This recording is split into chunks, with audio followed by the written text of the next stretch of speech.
I have a couple of practical issues to highlight. We have no fire drill planned tonight, so if there is a fire alarm, please make your way out of the building in a calm and orderly fashion as guided by staff. People with mobility issues should gather in the foyer on the left-hand side as you leave the chamber, near to the balustrade where assistance will be provided. Toilets are at the far end of the corridors, either side of the chamber, ladies to the left as you leave and gents to the right. May I ask that if you need to leave and return to the council chamber during the meeting, you ensure that the doors do not slam after you. Please note that the meeting is being live streamed on the council's YouTube channel. Apologies have been received from councillors Ackroyd, Kane, Price and Worley. Could I please ask Councillor Sue Sands to say a few words about the sad passing of Michael Banham, former Lord Mayor of Norwich? Thank you, Lord Mayor.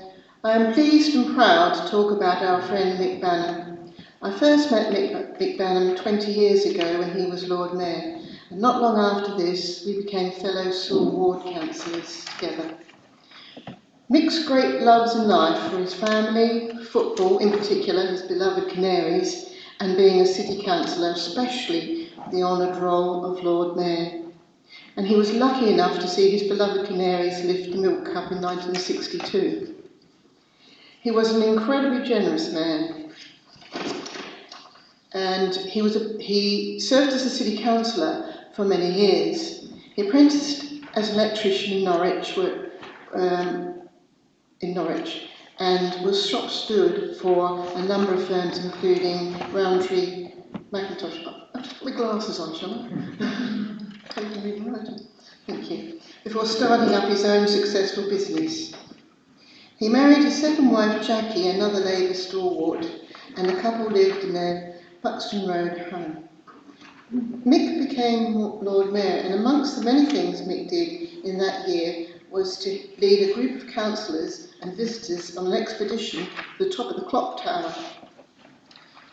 I think there's meant to be the last tour to the top, and there's Vivian knows better. He was an incredibly generous man, and I recall once when Mike and I were visiting him and Jackie at home, my Mike was bemoaning the fact that he had to tackle a hedge in our garden which had gotten out of hand.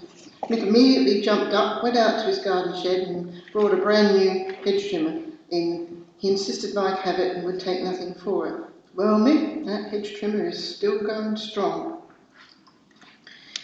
He will be remembered as a dedicated councillor who made a significant impact on Norwich through his public service and warm-hearted manner. And I would ask those who are able to stand for a minute's silence to remember our fellow councillor, Mick Banham.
And the local government reorganisation agenda probably takes up about 70% of my time at the moment. And so there's a need on Cabinet for some additional capacity to assist us in delivering all of our functions and responsibilities. So in order to do that, I've appointed Councillor Kylie Harper to Cabinet as Cabinet Member with a portfolio for major projects. And congratulations to her. Thank you, Councillor Stonnard. We will now move on to declarations of interest. Do any members have any declarations of interest to make on any items on the agenda?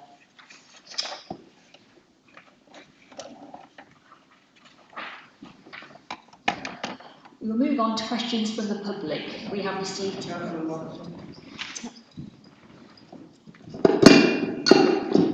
Thank you, Lord Mayor. I have a declaration of interest on the motion on chalk streams. I'm a member of the Norfolk Wildlife Trust. Thank you, Councillor Lubbock. We'll move on to questions. Thank you. Has the monitoring officer received declarations of whipping any of the groups? Not of whipping, no.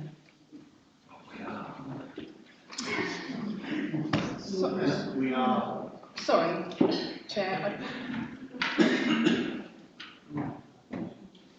If the Greens have actually been whipped on anything, because at the last full council they questioned things, and it certainly seemed as if they had been whipped. They all voted the same way.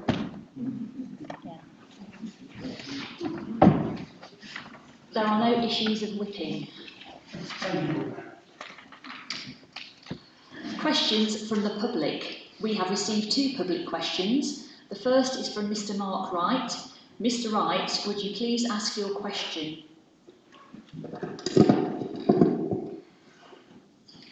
Good evening. Regarding the earmarked £740,000 initial investment proposed for Norwich Market, the traders feel we were not given proper consultation.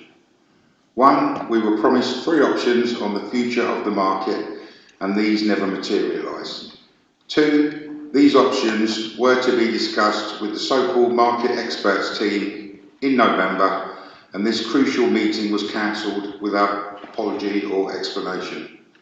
3, despite repeated requests, the traders were not given even the slightest indication as to the potential investment funds available, and as a result, couldn't possibly be expected to offer any relevant input into the workshops.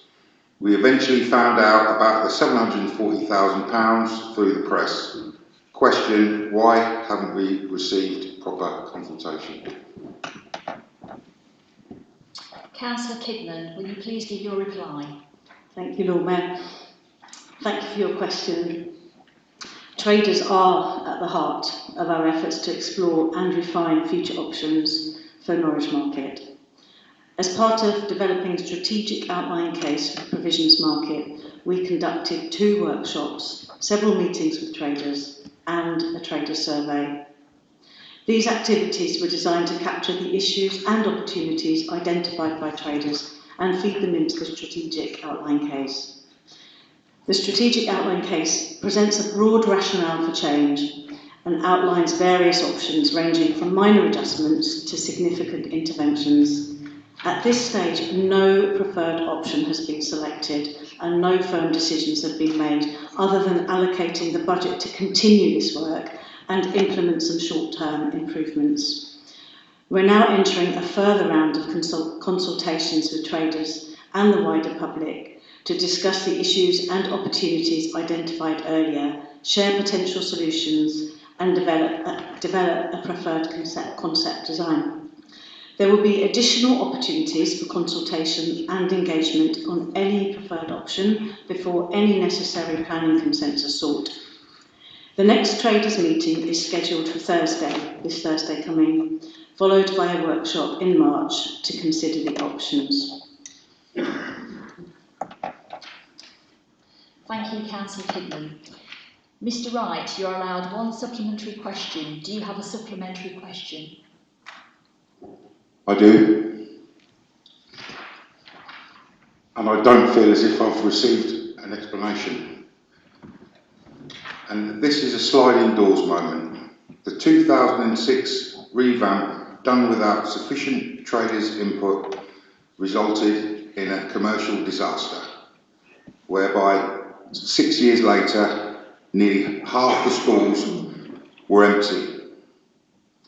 In 2016, a working group of traders, councillors and management were formed to rescue the market. By 2019, it was full, with a waiting list, and received a national award for Best Large Outdoor Market in the UK, all done for a pittance. Will Councillor Kidman commit to forming a proper working group with the traders and the public and meet with us in early March? Is my question. Thank you. Yes, as you say, the Norwich Market did win Best Open Air Market Award in 2019. And we all know that councils are under immense financial pressures. Based on surveys and feedback, we understand that there are operational and logistical challenges impacting both visitors and traders, making the market a more difficult place to visit and work. And we are committed to addressing these issues and providing solutions to ensure the market is welcoming and suitable for everyone and for decades to come. As I said in my previous answer, in 2 days' time you'll have the opportunity to attend a meeting for traders, and there'll be a Q&A and a chance to speak directly to officers, and following that there will be the workshop in March. But I do encourage you to put your concerns directly to council officers this coming Thursday. Thank you. Thank you, Councillor Kidman. The second question is from Mr. Herb Joseph. As Mr. Joseph isn't present with us tonight, I will read out his question. Mr. Herb Joseph asked the Deputy Leader and Cabinet Member for a climate responsive Norwich the following question. The waiting list for allotments around the city is over 2 years long. On some sites, no plots have been offered to people from the waiting list in over a year. Meanwhile, allotments have the highest vacancy rate in memory, with some decent plots untouched in 3 or more years. While rents have increased every year for some time, it isn't clear whether they are sufficiently funded or whether they are subsidised. Any allotments receiving the appropriate amount of attention that they are allotments receiving the appropriate amount of attention that they deserve. Councillor Hampton, would you like to read your response? Thank you, Lord Mayor, and I'd like to thank Mr. Joseph for his question. The Council fully recognises the benefit that allotments provide for our tenants in terms of food growing, biodiversity, social interaction and physical activity. We have over 2,000 plots across 18 sites in the city, and we believe they provide excellent value. Unlike many other councils, rent increases over the last few years have been kept at inflation only, and financially the service is self-sufficient. Allotments are receiving the attention they deserve, and we now have 2 dedicated members of staff working in the service. We are aware that a backlog of works has developed over the last 12 months, and we are working hard to address this. In addition, a priority for the service is to reduce waiting lists and fill vacant plots across our allotments. Thank you, Councillor Hampton. As Mr. Joseph is not present, he will receive a written reply. We now move on to petitions. We have received no petitions. Minutes. I call upon Councillor Stannard to move the minutes of the budget meeting held on the 12th of February 2025. Formally moved, Lord. I call upon Councillor Galvin to second the minutes. Seconded. We will now move to the vote. All those in favour? Carried. Questions to Cabinet Members. There are 24 questions from members of the Council to Cabinet Members, of which notice had been given in accordance with the provision of Part 3 of the Constitution. A copy will be available on the Council's website. Members who have asked questions are permitted to put a supplementary question to the Cabinet Member. Question 1. Councillor Bolton, do you have a supplementary question? I do, thank you, Lord Mayor. Thank you for your response, Councillor Stannard. It would have been more accurate to have classed a car park extension in Venter Ice Northern designed to accommodate car use under the SIL transport theme and instead allocate the £155,000 to a green infrastructure project that has a better fit with Natural England's green infrastructure principles of healthy and active places or nature-rich and beautiful places? Will the Cabinet member explore reviewing the SIL themes to concentrate more on themes previously mentioned and to include climate adaptation measures? Councillor Stannard, would you like to reply? Thank you very much. I mean, I don't really accept the premise of the question, as I say in my answer. One of the core principles is around access to green spaces, and we want to improve access to green spaces. And the particular green space we're referring to is only mainly accessible to people through vehicles, and so I think enhanced parking facilities there, perfectly reasonable way to spend from that fund. Thank you, Councillor Stannard. Question 2, Councillor Young, do you have a supplementary question? Yes, I do. Thank you, Councillor Stannard, for your reply to my question. Nelson Ward councillors have been advised by Norfolk County Council that the Cycling City Ambition grant funding and 2 tranches of Transforming Cities funding are ring-fenced for specific projects and not available for alternative sustainable transport initiatives. Norwich residents have been waiting many years for the delivery of 20 mph speed limits across the city and lower traffic neighbourhood schemes. Will the council leader with a place on the Greater Norwich Growth Board make the case for spending the remaining city deal borrowing on citywide traffic calming to improve the quality of life for all residents and safety of vulnerable road users? And if not, how does he suggest this important policy can be funded? So the supplementary doesn't actually have anything to do with the original question from what I can hear, but I'll answer some of it anyway. But I think there is an important principle. Supplementaries do need to relate to the original question directly. And as I say in my answer, the problem with drawing down that additional £10 million pounds worth of funding is to do with a reduced ability, a reduced income to be able to repay it. And we shouldn't be drawing down funding if we can't afford to repay it. And some of the things that have led to that, neutrality, for example, is reducing SIL income because of the delay significant delay in granting planning permissions and building, and also higher interest rates. So there's just a couple of the things which are very good, sound economic reasons why we shouldn't be drawing down from that an additional £10 million at this time. Thank you, Councillor Stannard. Question 3, Councillor Galvin, do you have a supplementary question? Yes, thank you, Lord Mayor, I do. Thank you for the answer. I'm noting that you're refreshing the approach to neighbourhood SIL, and I welcome this, obviously. And wards where it's spent and an evaluation of that amount of money since 2013 is surely basic housekeeping, so I should think we ought to be able to do that. So a very specific question, as you say, on the answer is, I know that you've committed an NSIL according to political priorities. Can you tell me a bit about how you went about doing that?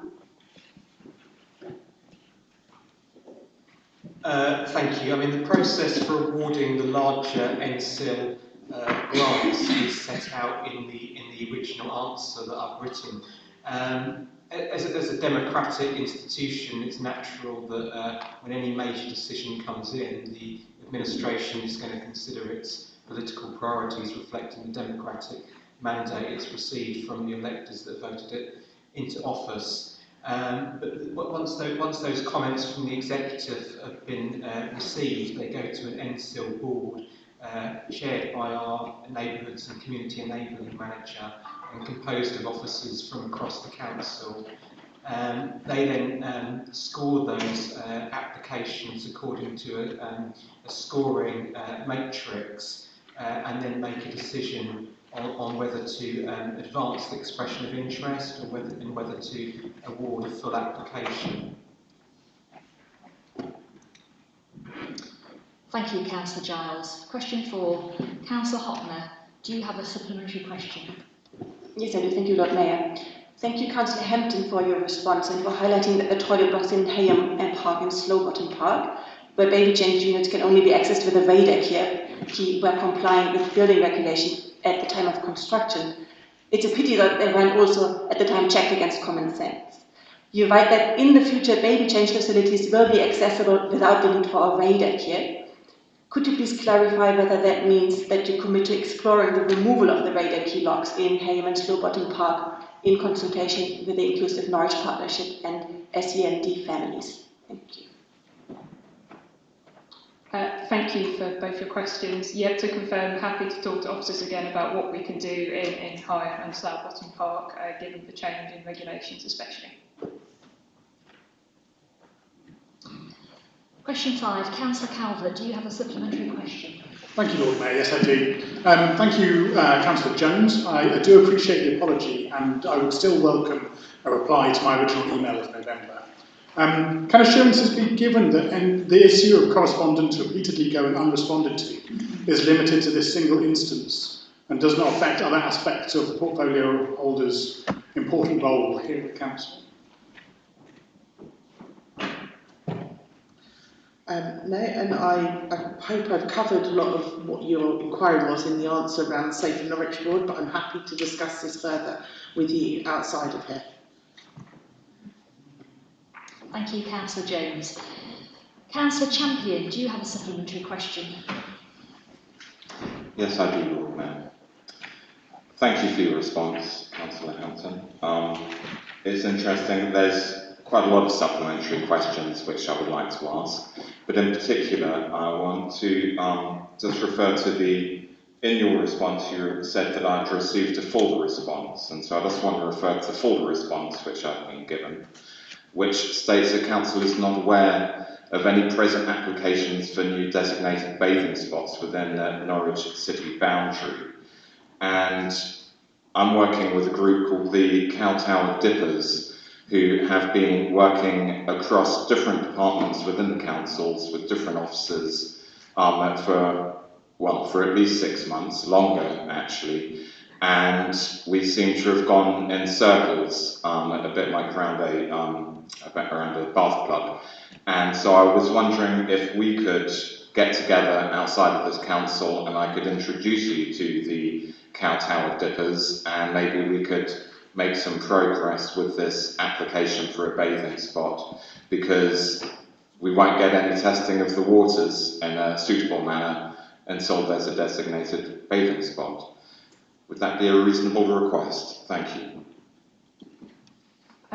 Thank you for your questions, Councillor Champion. I'll do my best with this. So you say you've received a full response. I believe that was an officer response, so not from me directly, so I haven't seen sight of exactly what's in that. But on the topic of bathing waters, I'm kind of aware informally that they were striving for that designation. I know that the criteria to reach that is it's quite a high bar, the kind of level of usage and how the frequency that has to be recorded over. I'm assuming they haven't met that threshold yet, so the difference is probably that they might be preparing or kind of aiming to get that designation. I'm not sure if they put the formal application in. I'm more than happy to learn more about that. So yeah, that's the best I can kind of do at the moment. Happy to talk to you about getting together with them if it's appropriate given how we interact with that process, but yeah, that's the best I can say at the moment.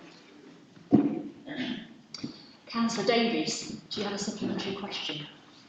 Yes, I do. Thank you, Lord Mayor. Thank you for your response, Councillor Giles. The decision to pause the contract procurement was made on the 10th of December. Why are members of the Health and Wellbeing Board not being kept up to date with progress when the walk-in centre and vulnerable adult service are crucial to citizens of Norwich and are clearly at risk? And can you share this information with me within the next week, please? Thank you. Well, there's a Health and Wellbeing Board and Integrated Care Partnership meeting next Wednesday, and I've said I'll escalate it to the chair of the ICP and Health and Wellbeing, well, not the chair of the ICB rather, but that would be next Wednesday, so it wouldn't be within the next week, but I'm happy to share that information as soon as I've received it. Councillor Oliver, do you have a supplementary question? Yes, I do, Lord Mayor. Thank you, Councillor Hampton, for your response and also highlighting the importance of consultation and so that we meet the needs of visitors to the park and local residents. Can I ask something about the nature of local engagement and how we're going to include people's voices that might have trouble accessing Get Talking Norwich and other digital platforms? Thank you. Thank you for your questions, Councillor Oliver. We haven't confirmed the details of exactly what this consultation will look like, how it will proceed. With other consultations relating to parks, open spaces, we've done in-person drop-in engagement events, worked with local organisations in the vicinity, those sorts of approaches as well. So we will listen to all councillors to kind of get a feel for what that needs to look like for the area concerned. Thank you. Thank you, Councillor Hampton. Councillor Catt, do you have a supplementary question?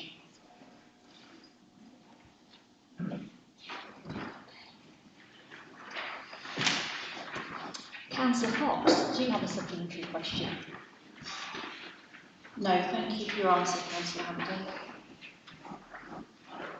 Councillor Carrington, do you have a supplementary question?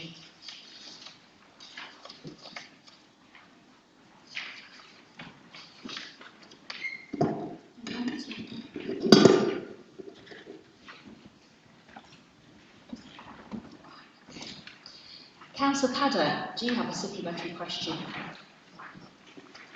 Thanks, Lord Mayor. No supplementary from me, thanks.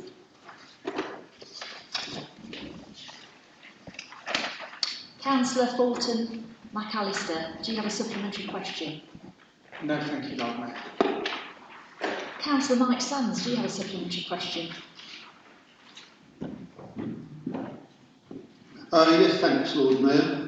Would the Cabinet member like to comment on County Councillor Jameson's comments about no legal obligation concerning homelessness, considering that County Council reduced funding for this by substantial amounts?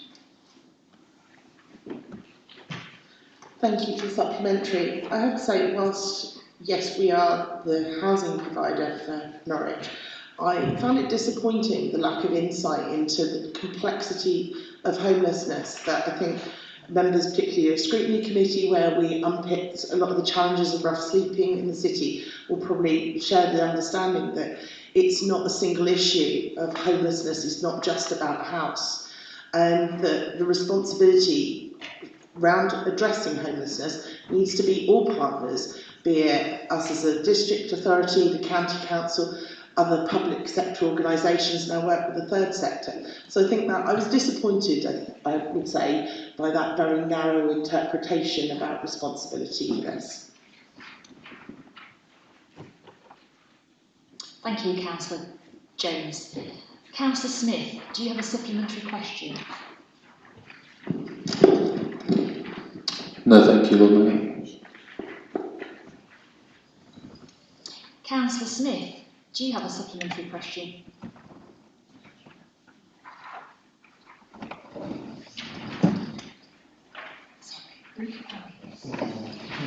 Councillor Driver, do you have a supplementary question? No, Lord Mayor, thank you. Councillor Huntley, do you have a supplementary question? No supplementary, Lord Mayor. Councillor Maguire, do you have a supplementary question? No supplementary, Lord Mayor. Councillor Sue Sands, do you have a supplementary question? No supplementary, Lord Mayor, thank you. Second questions have been received from Councillors Padder, Mike Sands, Maguire. Councillor Padder, do you have a supplementary question? It's your second question. No supplementary, thanks, Lord Mayor. Councillor Mike Sands, do you have a supplementary question to your second question? Thank you, Lord Mayor, but no supplementary for this question. Councillor Maguire, do you have a supplementary question to your second question? On this occasion, no, Lord Mayor. Councillor Smith, do you have a supplementary question to your second question? No, thank you, Lord Mayor. Councillor Carrington, do you have a supplementary question to your second question? No, thanks.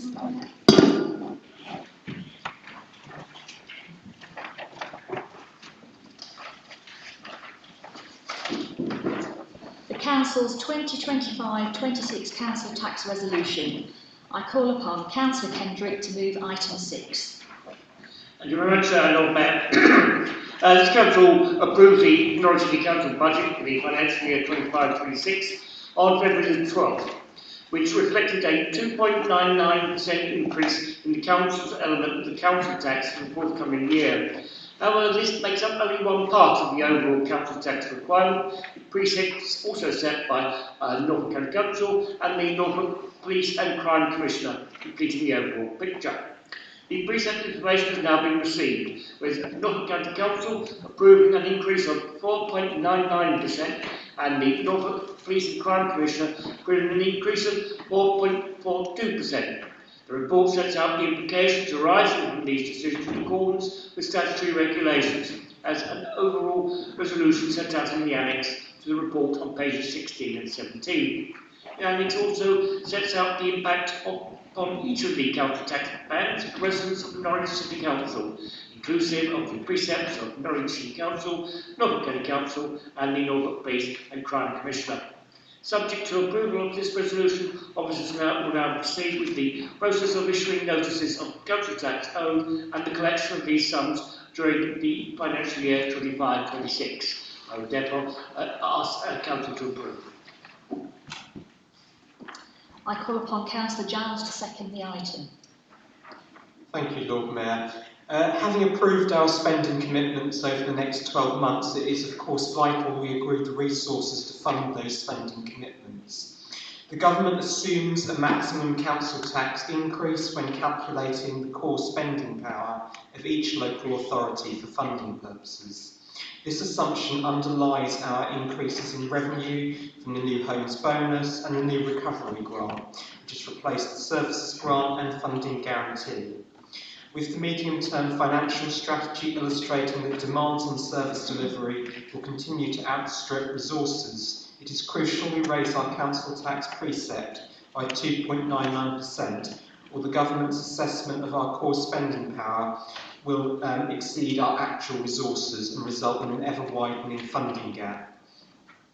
I would highlight, as set out in the first Budget Council, that this Labour-led administration is retaining our 100% council tax reduction scheme, so our residents on the lowest incomes will still not need to pay council tax.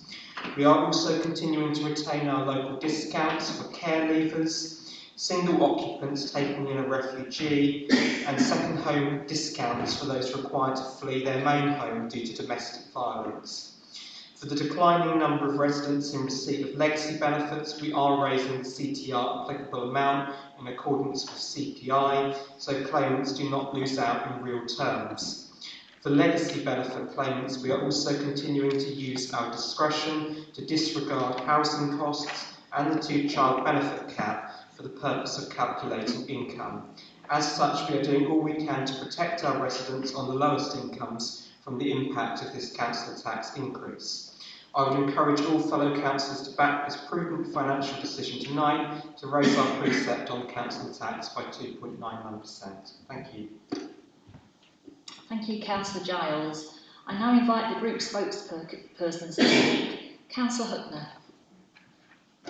Thank you, Lord Mayor. I will be voting to approve the council tax resolution for the financial year 2025-2026 because it's the system we have to work with for now. But I would like to urge all Labour councillors to use whatever leverage they have within their party to demand a fundamental rethink of the council tax system. As we all know, council tax is a regressive tax that disproportionately burdens poor people. As we all know, current council tax bands were set over 3 decades ago and no longer reflect current property values. The Labour government should immediately re-evaluate council tax bands to make them fairer. Greens would replace council tax with a fair system for taxing landowners, seeing that the UK has one of the most concentrated land ownership systems in the world, with half of England owned by less than 1% of the population. And I hope Labour councillors in this chamber will lobby their own party leadership to do the same. Thanks. Thank you, Councillor Hutner. And I invite Councillor Wright to speak.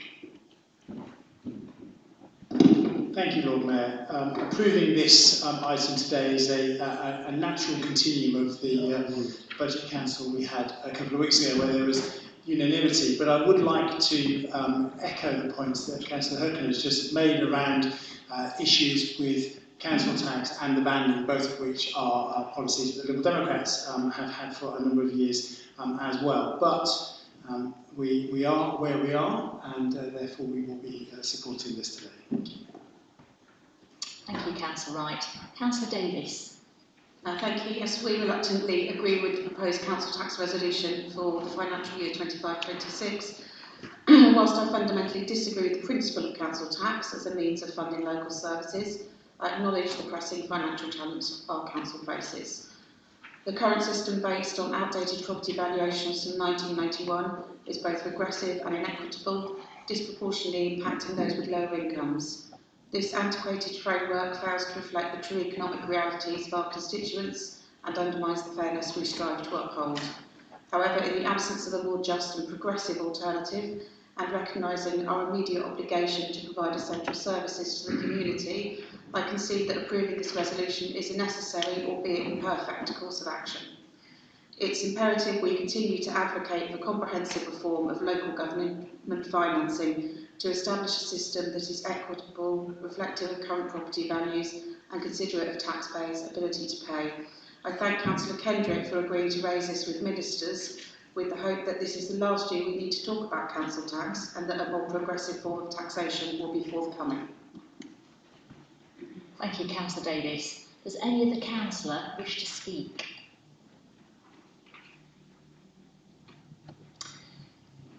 Councillor Kendrick, would you like to respond? Thank you very much, Lord Mayor. Well, I very much appreciate what has been just said, and I too am concerned about the unfairness of the present council tax system. I believe it was in the manifesto of the Labour Party to review it. And in fact, not alone, of course, in this, there are other Labour councillors who would agree with me across the country. It cannot be right that an owner of a, or indeed a tenant who lives in a terraced house in Stoke or Hartlepool actually pays more in council tax than an owner of a millionaire's penthouse in Mayfair. That simply is incorrect morally. And I'm glad to say that next week I shall be in Manchester at no expense to this council, paid for by the Local Government Association. And I, as well as other Labour councillors, will be urging ministers who will be attending to actually review the council tax system. Thank you, Councillor Kendrick. We will now move to a recorded vote. Councillor Bolton. Councillor Calvert. For. Councillor Carrington. For. Councillor Champion. For. Councillor Davis. For. Councillor Driver. For.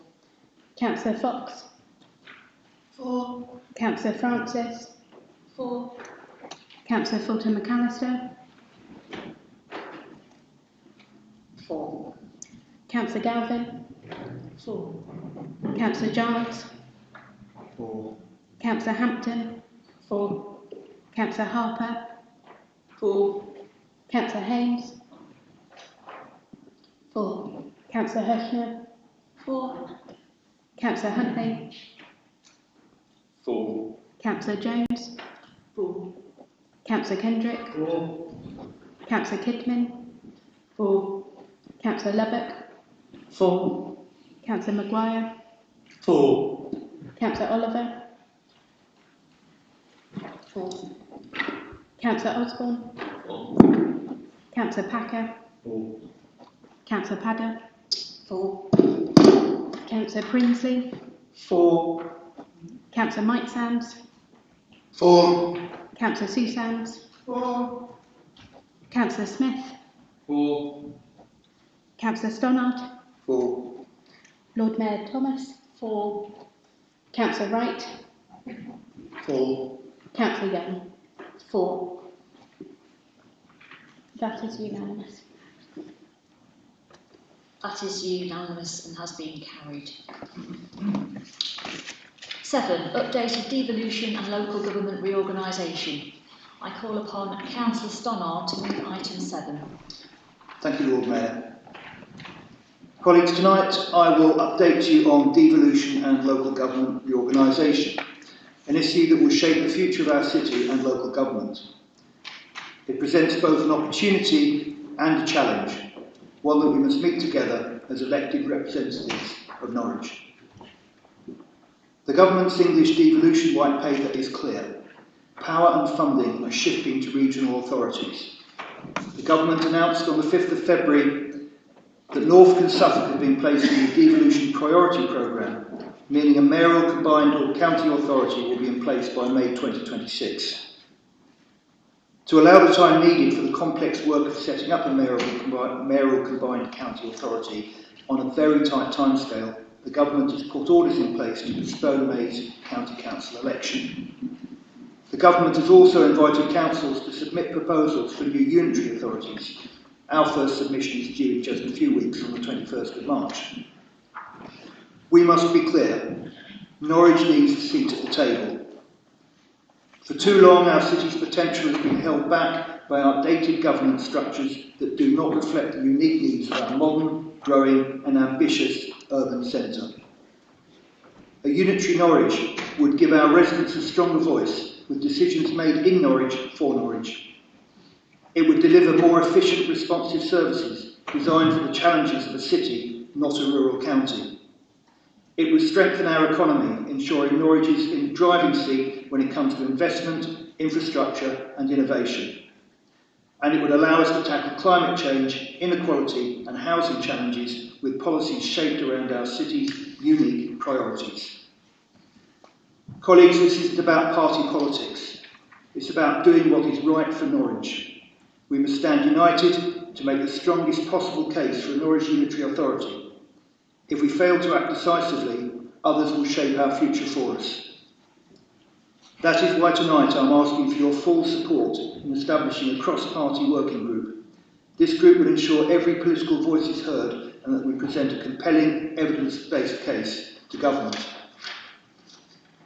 There will be challenges and there will be disagreements, but one thing must unite us all: the ambition for Norwich to have the governance it deserves. So let us work together, let us make our case, and let us deliver the future that Norwich and its people deserve. Thank you. Thank you, Councillor Stannard. I call upon Councillor Harper to second the item. Seconding formally, Lord Mayor, and reserve the right to speak. Thank you. I invite group spokespersons. Councillor Galvin. Thank you, Lord Mayor. Thank you, Councillor Stannard, and thank you to all the officers who've worked so hard on this so far, because I know it's been an absolute sprint. And we really welcome the opportunity to hear from fellow councillors on this and to consider the possibilities the proposal presents. We've supported this process to date, as you know, and as elected members, Norwich Green councillors want to do our very best for the city and its surroundings. We'll look for ways to improve local government structures to better serve our communities. And for us, reorganisation must be based on genuine local buy-in, tailored solutions that reflect our area's unique needs, and a clear commitment to preserving local democratic accountability. So while we will remain open to discussions on governance and devolution, and we support wholeheartedly getting the best deal for our city and Norfolk, we can't ignore the serious concerns surrounding the way this process is unfolding. So I want to register them here because I think they're part of the process and we need to be open-eyed to get the best from the process. Devolution should be about bringing power closer to the people, ensuring that local services are efficient, effective and democratically accountable. The District Council's network supports devolution in principle and agrees that transferring powers to local areas can deliver better outcomes. However, it and many other organisations have real concerns about how the government intends to reorganise local government, and these concerns should give us pause for thought. First and foremost, we must address the extremely fast timescale in which this proposal is being pushed forward. A change of this magnitude, which could fundamentally alter the governance of Norwich and the wider county, shouldn't be rushed through without careful consideration. A well thought out approach to local government reorganisation takes time, proper planning and extensive consultation. Unfortunately, we haven't seen no such process in place so far. For example, last night was the first time we saw this report, an hour before the briefing on it. Officers are doing their best to keep up, but this is a punishing schedule and perhaps needlessly so. We risk making irreversible decisions that could negatively impact our communities simply because we're being pressured to meet an arbitrary deadline. That's not how good governance should work, and it's not how we should serve the people of Norwich. I repeat, we're still, we support it, but we have to raise these issues. It's important because it's why we're elected. Another fundamental issue with this proposal is a complete absence of public consultation so far. The government's current approach does not require any engagement with local residents or a binding agreement from local councils, yet we are considering a restructuring that will profoundly affect how services are delivered and how our communities are represented. People deserve to have a say in how they're governed. Their voices matter. The fact that this proposal is moving forward without consulting those that will impact the most undermines the principles of local democracy. We can't really accept this approach, and we must demand that residents are given the opportunity to have their views heard and respected. One of the other most troubling aspects of this reorganisation plan is the creation of very large unitary councils, which may not be such a worry for us, with a minimum population threshold of 500,000. The District Council's network has made it clear that councils of this size would be remote organisations with a weak connection to local places and residents. In Norwich and across Norfolk, we're proud of our close-knit communities and our ability to provide localised services that reflect the unique needs of our residents. Larger councils dilute that representation, making it harder for people to access their councillors and for councillors to truly represent their communities. Consider this, district councils currently have an average of 2,874 residents per councillor, whereas unitary councils typically have 4,630. If Norwich were to be part of a larger unitary council, it's likely our residents would be even further removed from their elected representatives, eroding local accountability and trust in governance. We're at a critical juncture. We will work hard to get the best deal for Norwich and Norfolk. But we must make it clear to the government that if they're serious about devolution and local government reform, they must work with us, not impose top-down solutions without consultation or consent. I urge my fellow councillors to work together and advocate for a fair and transparent process that truly reflects the needs of our communities. Let's demand that local people have a voice, that representation is not eroded, and that changes to our city's governments are made with care, thoughtfulness, and a genuine commitment to improving local services. Thank you. Thank you, Councillor Galvin. Councillor Wright. Thank you. Thank you very much, Lord Mayor. I didn't want to repeat the things that I said when we discussed devolution, local reorganisation just a month ago, and I'm sure there will be future opportunities to discuss it in this chamber. But just looking specifically at the paper before us this evening, I'm particularly heartened, I think, by the proposals that are laid out to set up a working group that will be cross-party. I think whilst it doesn't address the concerns that you have, legitimate concerns that you have, Councillor Galvin, about wider public consultation, we are working within an envelope that's been set out by central government, and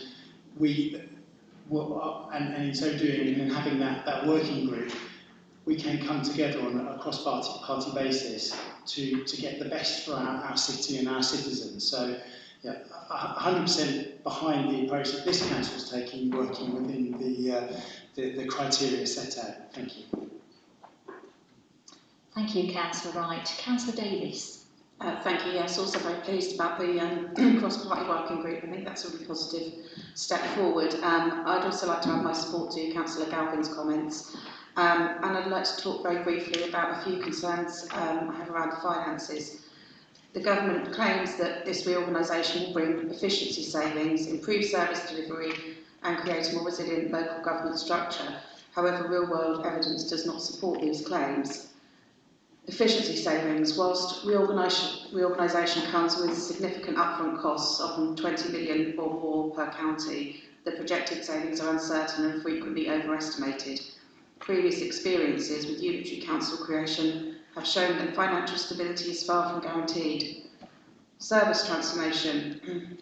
Many of the essential place-based services that people rely on, such as housing, local planning and environmental services, are best delivered by councils that have strong localised knowledge and close connections with their communities. Large unitary councils would remove those localised bodies, leading to a one-size-fits-all approach that does not meet the specific needs of different areas. And around workforce resilience, the argument that larger councils will improve recruitment and retention is not supported by evidence. In fact, the uncertainty surrounding reorganisation is more likely to deter skilled professionals from joining local government roles. We will, of course, vote in favour, but as previously, we wish our concerns to be noted. Thank you. Thank you, Councillor Davis. Does any other councillor wish to speak? Councillor Harper, do you wish to speak? Thank you, Lord Mayor. I will just make a couple of brief points. I think that the Working Party approach is very positive and will, I hope, address a number of the concerns that we all have about aspects of the challenge before us. I think it's right to be cautious and to fully scrutinise this process to make sure that we get the absolute best deal for Norwich. I think it's important to remember that this isn't the first time that Norwich has been on the cusp of unitary government. We did much of this work again, back in 2009 before the Tories callously cancelled our opportunity to become a unitary. So I think actually,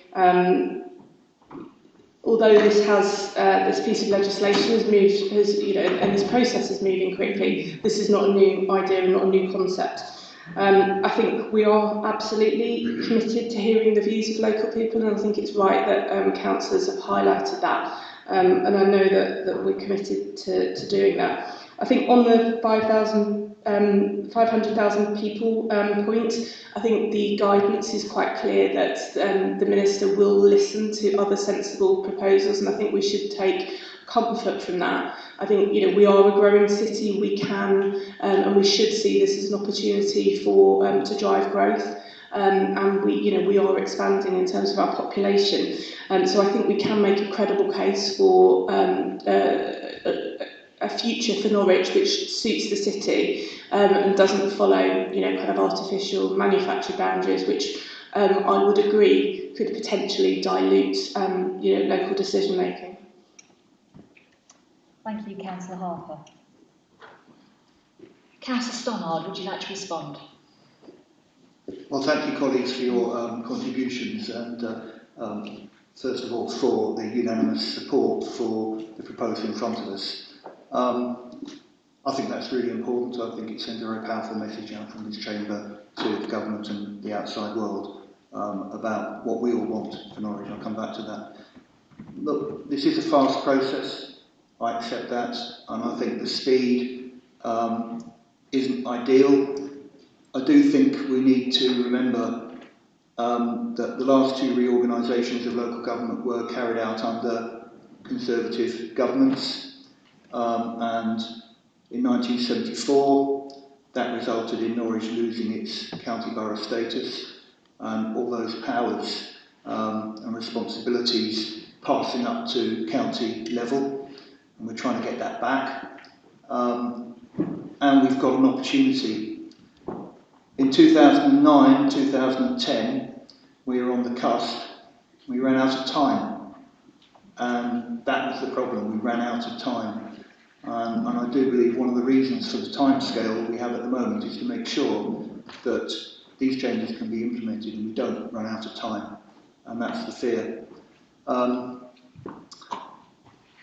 So I think in terms of size, it's interesting, isn't it? There's a balance between, on the one hand, having at the moment a county with a population of almost 1 million, which most certainly is not locally focused, cannot be with that size of population and distant, with having smaller unitaries, which would have much smaller populations. If we end up with 3 in the county, it would be 300,000 roughly each. Now I know that's bigger than some district councils, but there is a question about viability, and it's balancing and efficiency.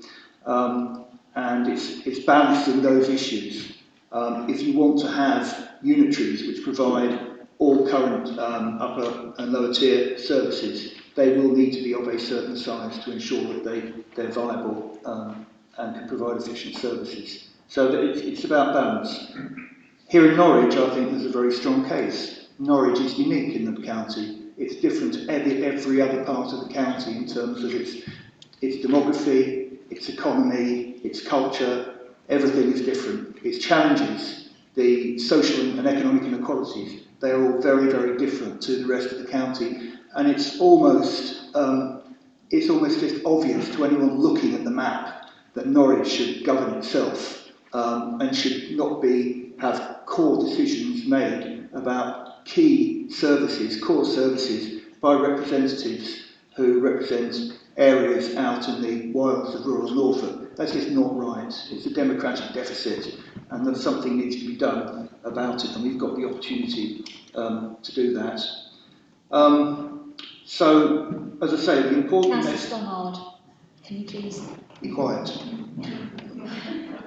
Time's nearly up. The key message is that we are united in working towards self-government for Norwich, so that the city can control its own destiny and have local decisions made by local people.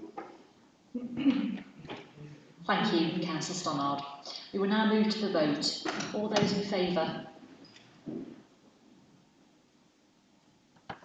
All those against? Abstentions? Carried. Item 8, updated financial regulations. I call upon Councillor Kendrick to move item 8. Thank you, Lord Mayor. The financial regulations form part of the Council's constitution and its schemes and framework of internal control. As such, they are kept part of how the Council undertakes its business and provides assurance to members and the public that the Council is operating in accordance with the appropriate legislation and professional standards. This review and updating the financial regulations reflects a thorough and comprehensive exercise which has drawn up upon the best principles in other local authorities in comparison with the SIPA competitive family with other councils similar to Norwich City Council. These regulations govern all aspects of roles, responsibilities and related to financial decisions making and management within the council, and as such represent a fundamentally important reference for both members and officers. Draft regulations were considered by the Audit Committee earlier in this civic year, and whilst they were approved by the committee, there are some minor updates required to ensure that all references are as actually followed. I've been told actually by the email, so I don't have to go through all the list of all the amendments, but you all do have the amendments in front of you. So I would ask you to accept the amended proposal. Thank you, Councillor Kendrick. I call upon Councillor Mike Sands to second the item. I formally second, Lord Mayor, and reserve my right to speak. Thank you, Councillor Sands. I now invite group spokespersons to speak. Councillor Huttner. Thank you, Lord Mayor. I'd like to thank officers for their diligent work bringing our financial regulations up to date and in line with best practice. I am confident that the revised regulations will help the Council strengthen its financial management, and so we will be voting in favour of adopting these. However, I'd like to raise two concerns. Firstly, the paper in front of us highlights under point 55 that the resource allocation process should have regard to the corporate plan, recognising the aspiration that the budget should be the financial expression of plans to deliver the service priorities and statutory duties of the Council. I've raised concerns at the Budget Council 2 weeks ago about the absence of the corporate plan on the agenda then, raising questions about our ability to clearly and publicly align our spend and our priorities and to ensure that the two match. We have first sounded the alarm on this at Budget Council last year, and are increasingly concerned that there is a gap opening up in tracking how and why money is spent. Even though we have long been promised a new research management approach to ensure there is a match, this has not materialized so far. So I'd like to call on the administration to finally put a system in place so we can be sure our money is always and systematically spent in line with our priorities, and in the best interests of our residents. Secondly, I'd like to flag that the updated financial regulations don't mention interim appointments at all, not with regard to costs and how interim pay is regulated, and not with regard to the challenges that interim appointments to key positions potentially pose to business continuity and financial oversight. I'm voting for this item, but I hope that the Council's political leadership will get a hard handle on these crucial governance issues soon. Thank you. Thank you, Councillor Huttner. Councillor Wright. Thank you, Lord Mayor. We're happy with these amended regulations. Thank you. Councillor Davis. Thank you, Lord Mayor. Yes, we'll be voting for the revised regulations as amended. Thank you, Councillor Davis. Does any councillor wish to speak? Councillor Mike Sands, do you wish to speak? Thank you, Lord Mayor. All I really need to say is I'd like to thank Councillor Huttner for her comments, and she can rest assured that our audit committee, which is made up of all parties, do work very, very hard to keep an eye on our finances, and I think they're in pretty good shape. Thank you, Councillor Sands. Councillor Kendrick, would you like to respond? We will now move to the vote. All those in favour? Against? Abstentions? I can confirm the item has been carried. We now move on to item 9, updated contract procedure rules. I call upon Councillor Kendrick to move item 9. Thank you very much, Lord Mayor. The contract procedural rules form part of the Council's constitution and its scheme and framework of internal controls. As such, they are a key part of how the Council undertakes its business and provides assurance to members and the public that the Council is operating in accordance with all the appropriate legislation and professional standards. It is therefore appropriate that the rules are reviewed and updated to ensure that they are up to date and reflect good practice. This particular update includes the significant changes arising from the implementation of the Procurement Act 2023, which itself has been reviewed and updated with previous legislation which evolved from membership of the European Union. Associated regulations and practices are still evolving. For example, the government published a national procurement policy statement as recently as February the 13th. So these procedural rules will be kept under review, but in the meantime, they will bring Norwich City Council up to date and compliant with the regulations of the Procurement Act. These rules are underpinned by operational guidelines and references materials for officers to follow, accompanied by advice and support from the procurement team itself, allowing the Council to strike a balance between specific, detailed professional knowledge and expertise with guidance and reference materials which support commissioning officers to operate effectively on a day-to-day basis. The updated contractual procedural rules have undergone a multi-layered review process, involving a wide range of officers before drafts were shared with the Constitutional Working Party and the Audit Committee, which I attended yesterday. As members could take assurance that the updated version in front of them this evening is both comprehensive and fit for purpose. I ask this Council to approve it. Thank you, Councillor Kendrick. I call upon Councillor Driver to second the item. I formally second the item, Lord Mayor, and reserve the right to speak. Thank you. Thank you, Councillor Driver. I invite group spokespersons. Councillor Huttner. Thank you, Lord Mayor. It's good to see the Council update its contract procedure rules just in time as the new Procurement Act came into force yesterday. I am confident that these updated rules are appropriate to ensure effective and compliant procurement activity going forward. I'd like to raise a concern, though, and call for action. The Council has a target of being net zero by 2045 at the latest, and this target includes Scope 3 emissions, or emissions embedded in the products and services the Council procures. The rules do not provide any further details or guidance on how our net zero targets should feed into procurement decisions, or how embedded carbon will be accounted for and reported.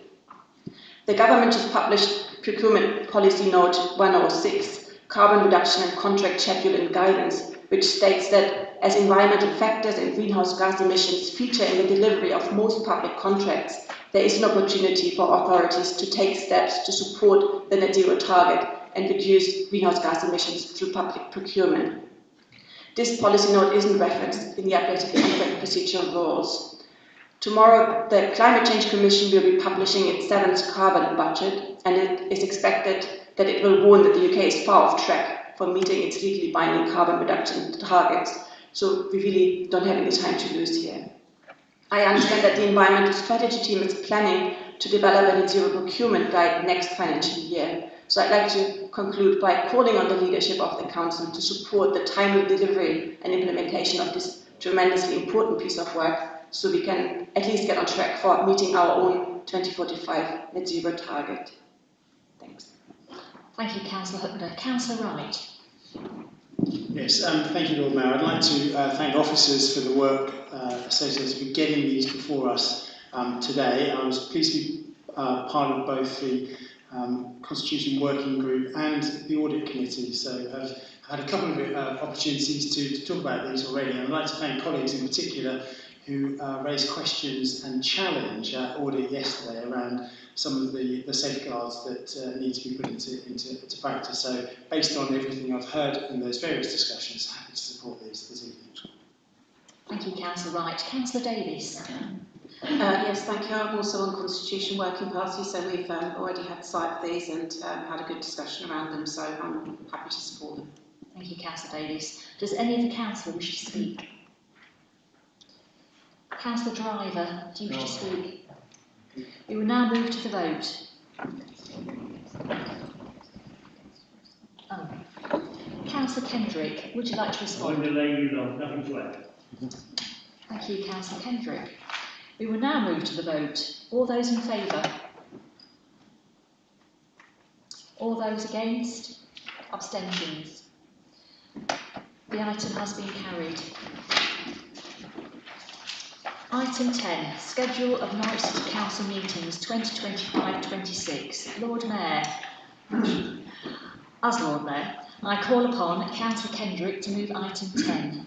Yes, me again. Now, following consultations I've been with the Leader of the Council and the Monitoring Officer, I will propose an amendment to the start of council times, to the council meetings I should say, to 7:30. There are many members of this council who work full time, and I think that is a jolly good thing. It brings a greater diversity of experience and knowledge, and obviously of age as well. And I think that this group certainly believes that a 7:30 start will enable them both to have done a day's work and then had a little bit of time just between the end of work and the start of these council meetings. So can I propose that amendment, please?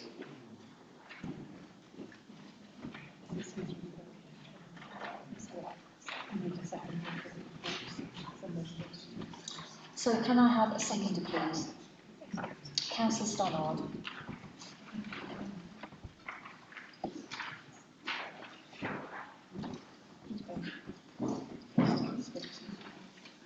I call upon spokespersons. Councillor Galvin.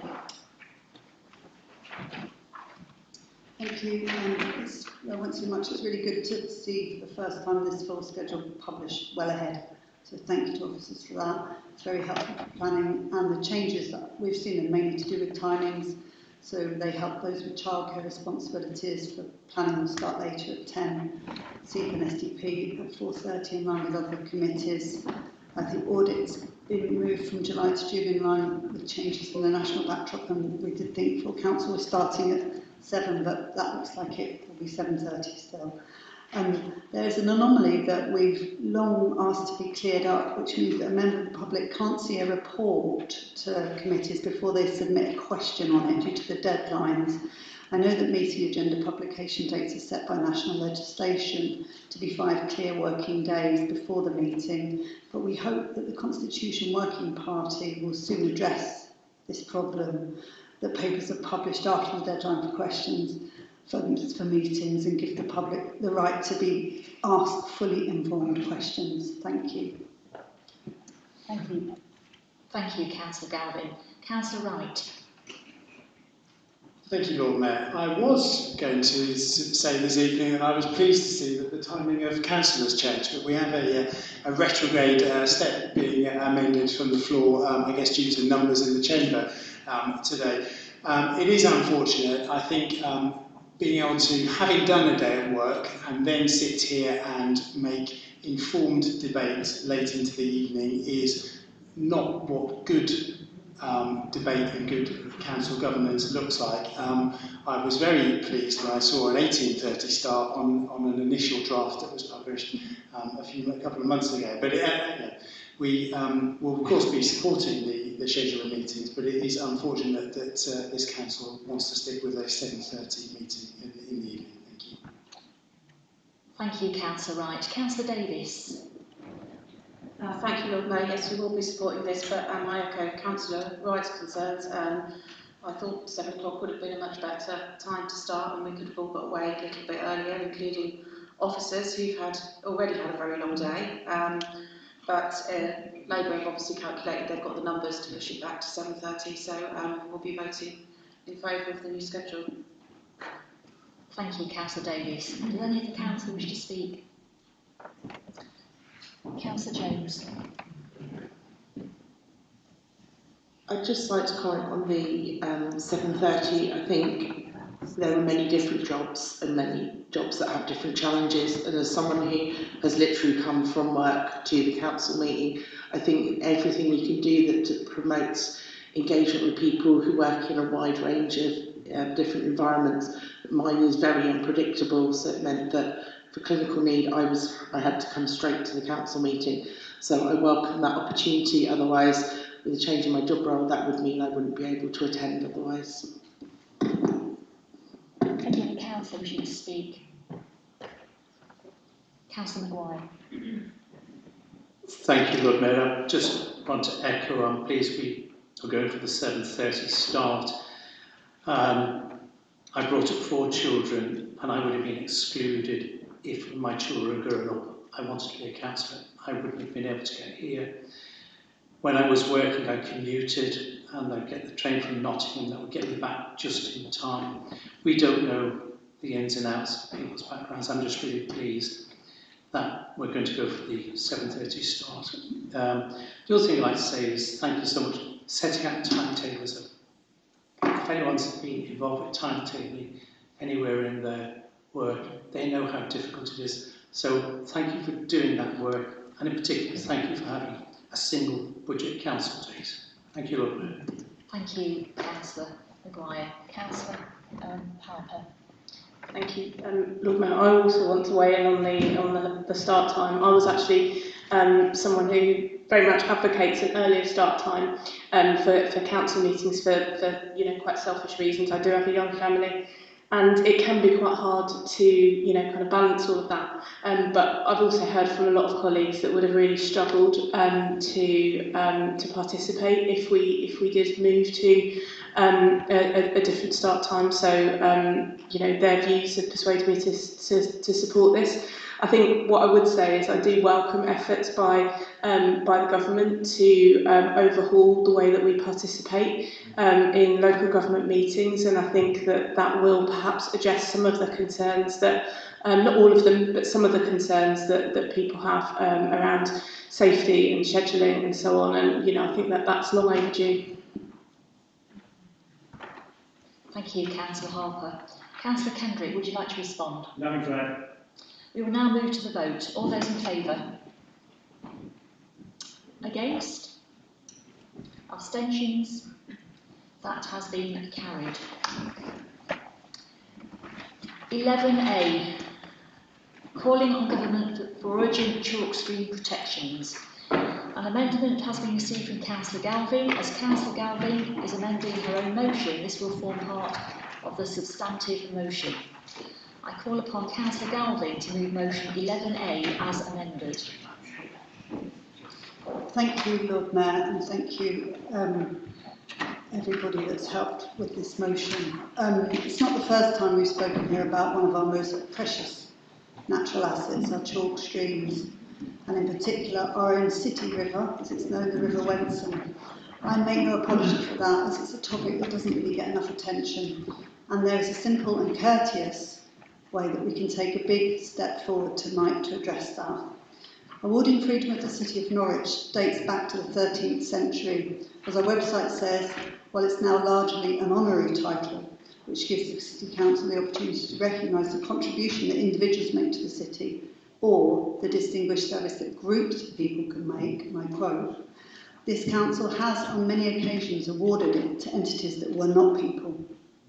Here are a few: to Gerald in 2020, to St Martin's Housing Trust, to the cities of Lviv and Odessa, and in the past to Anglia TV, to Norwich City Football Club, to the USAF AAA Second Air Division Association, to Norwich Union, now Aviva, to Norfolk Constabulary, to the 1st East Anglian Regiment, to the 1st Battalion of the Royal Anglian Regiment, and to RAF Marham, and there are more, I could go on. So this motion asks Council to recognise that as a city we value greatly the River Wensum as well as our other city rivers and want to enhance the natural and cultural status of these important nature corridors, including by awarding Freedom of the City to key organisations to accept on behalf of the river, as we have done so many times to so many other organisations. Please note that this is cost neutral, is allowable according to our custom and practice, and will be very much welcomed by those organisations. It would send a clear message and it would thank them for all their work. Why are we so keen to ensure this happens? Well, thanks to the presence of this wonderful river, our city is enriched with a unique and rare ecosystem that holds both ecological significance and really deep cultural value. These streams, which are globally rare, these chalk streams, are found almost exclusively in England, 85% of them to be exact, and they're under serious threat. Chalk streams, like the Wensum, which is fed from its bed through chalk springs, have very clear cold water because of the chalk, and they're some of the most biodiverse freshwater systems in the world. They support a really delicate balance of life, from water voles and otters to brown trout and kingfishers, and they've long been a cherished part of our national heritage, but their future is at risk. Communities across the country, and particularly here in Norfolk, are deeply concerned about their degradation. We now have an opportunity, a real crucial moment, to change the course of action through the government's current planning reforms. These reforms should be used as a tool to protect and enhance our chalk streams, amongst other things, safeguarding that unique biodiversity for generations to come. Because the threats to chalk streams remain pressing. Pollution from highways, agricultural runoff and sewage outfalls continue to degrade water quality. Over-abstraction, where excessive water is taken from these fragile ecosystems, exacerbates the problem, further harming the aquatic life. And despite the dedicated efforts of local organisations such as the Norfolk Rivers Trust, the situation continues to worsen. The numbers are really stark here. Last year alone, pollution flowed into the rivers unchecked across England, and here the River Wensum was polluted by sewage 398 times in 2023, totalling over 1,000 hours of contamination. This is in a highly protected river, and that is real contamination.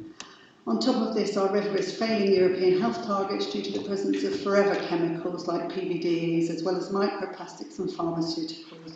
These contaminants are devastating the river's ecology and threatening the wildlife that depends on it. And those figures I got directly from the organisations working with the river. That's why the motion takes the following stance, that we acknowledge the government's recent launch of an independent commission, but we need more urgent action. That we want to write to the government to ask for that more urgent action, that planning reforms need to be used to designate chalk streams and their catchments with bespoke protections, balancing conservation with the need for housing, and that the government provides clarity and certainty by immediately releasing an enhanced version of the previously promised but seemingly now abandoned chalk stream recovery pack. It may be that pack was proposed by a different government, but it wasn't a purely political pack. It's a pack developed by experts. So there's no need, just because it was a previous government, to say we're not doing it. And there's been no clarity on what's happening with that. And the government hasn't answered the serious concerns from organisations that have said, where is it? That the government formally recognises the immense value of the River Wensum and other rivers. And that as conveners of the River Wensum Strategy and Partnership, we stand ready to collaborate. So it's a positive motion. It's saying we want to work with the government. And and we ask them to take that forward. We need to speak up for the river. No one else will. I mean, the organisations don't work in it well, but it would be good if we could take a stand ourselves. So it's very symbolic that we ask that the River Wensum is granted the freedom of the city in recognition of that cultural and ecological importance. We have a duty as stewards of the environment and as a city that treasures its natural heritage to act now. If we do nothing, these irreplaceable chalk streams will continue to suffer, and future generations will look back at our inaction with regret. If we take bold and decisive steps today, we can ensure the River Wensum and other chalk streams are protected, restored and cherished for years to come. Thank you. Thank you, Councillor Galvin. I call upon Councillor Champion to second the motion. I formally second the motion and withhold the right to speak. Is that the correct terminology? Reserve the right to speak. Noted. I call upon group spokespersons. Councillor Hampton. Thank you, Lord Mayor, and I'd very much like to mirror the comments made so far and the motion itself about what an asset the River Wensum is to our city, as well as the general importance of protecting and enhancing chalk streams. We do want to play our part in this as a council. As the motion notes, we have championed the river by convening partners to develop a long-term River Wensum strategy. Waterways are also included in the scope of this council's biodiversity strategy, as well as the emerging Greater Norwich Green Infrastructure Strategy and county-led local nature recovery strategy. At the moment, we're preparing a full bid to the Nature Towns and Cities Fund to aid the planning and development of an urban nature recovery network, including green spaces. So we are committed to action to protect and enhance the River Wensum and agree that this would be best achieved with a greater resource and powers from central government. The resolutions here ask that the government use the opportunity of planning reform to designate chalk streams with a bespoke protection, with the caveat that this should still enable new homes to be built, which we're happy to support while realising that there will need to be more consideration about what such a protection looks like further down the line. The Wensum already has 2 designations, a whole river site of special scientific interest as well as a special area of conservation, and it is that latter designation especially that has given rise to the nutrient neutrality issues of recent years, so how protection is enhanced further without blocking house building is something important to get right, and it's good that caveat is in there. The motion also calls for the government to bring forward a previously promised chalk stream recovery pack. As has been said, it was announced by the former Conservative government in June 23, but they failed to publish it before leaving office or being made to leave office. The new Labour government hasn't commented on its status since, so whether or why this has been dropped is speculation, but they have reiterated their commitment to protection and restoration of chalk streams and have commenced vital work which will support them. The motion already notes that planning reform is underway. Labour is also progressing its water special measures bill, which will block bonuses for executives who pollute our waterways, enable automatic and severe penalties for wrongdoing, and ensure monitoring of every sewage outlet. Additionally, Norwich South MP Clive Lewis has tabled a private members bill on water, which aims to start a national conversation about measures needed for climate mitigation and adaptation, citizen participation, and different forms of ownership of water companies. It is systemic change like this which will make the biggest, longest lasting difference to chalk streams. The government is also supporting chalk streams by investing in 55 projects this financial year through the Water Environment Improvement Fund and as part of the Water Resources Chalk Partnership Fund, contributing £1 million in the same period to fund 30 projects. But nonetheless, we have no objection to there being an improved pack, bringing together the interventions needed specifically to support these unique and delicate environments. But after thinking we were ready to support this motion, as was, we received word that the Greens were putting in the amendment to their own motion to call for the River Wensum to be given freedom of the city. Once again, we need to be clear that this honour can only be given to people or groups of people, i.e. organisations. The way the amendment is wording still says, quote, we would be awarding freedom of the city to the river, which is still not a person or group of people. Even if there is a way to do it on a technicality and award the organisations who would be accepting it physically in a ceremony on the river's behalf, the list of groups who have made a valuable practical contribution to championing and improving the river is lengthy. It would include statutory authorities, local authorities, community groups, environmental campaigns and more. Where you draw the line, who gets left out.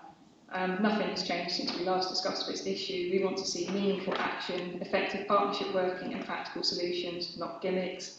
It's disappointing the Greens have jeopardised a chance to show a united front on an important issue by bringing this last-minute amendment with an ask they know we can't and won't agree to. As I say, we're otherwise supportive of the sentiment in this motion, so I'd like to propose, Lord Mayor, that we vote on it in parts, specifically that Resolution 1C is voted on separately for parts 1, A, B, D and E. Thank you. Thank you. Thank you, Councillor Hampton. Councillor Lubbock. Yes, thank you, Lord Mayor. I'll start with the amendment to begin with. I do support Councillor Hampton's idea of having a separate vote.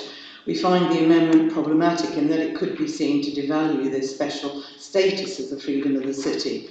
And so, while supporting the majority of the motion, it's just that one amendment that we can't support.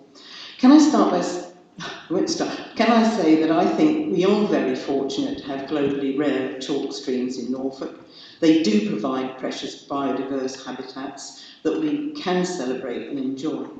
But unfortunately, these gems have in recent years been taken for granted and suffered the most appalling pollution from highways and agricultural runoff, sewage outfalls and over-extraction.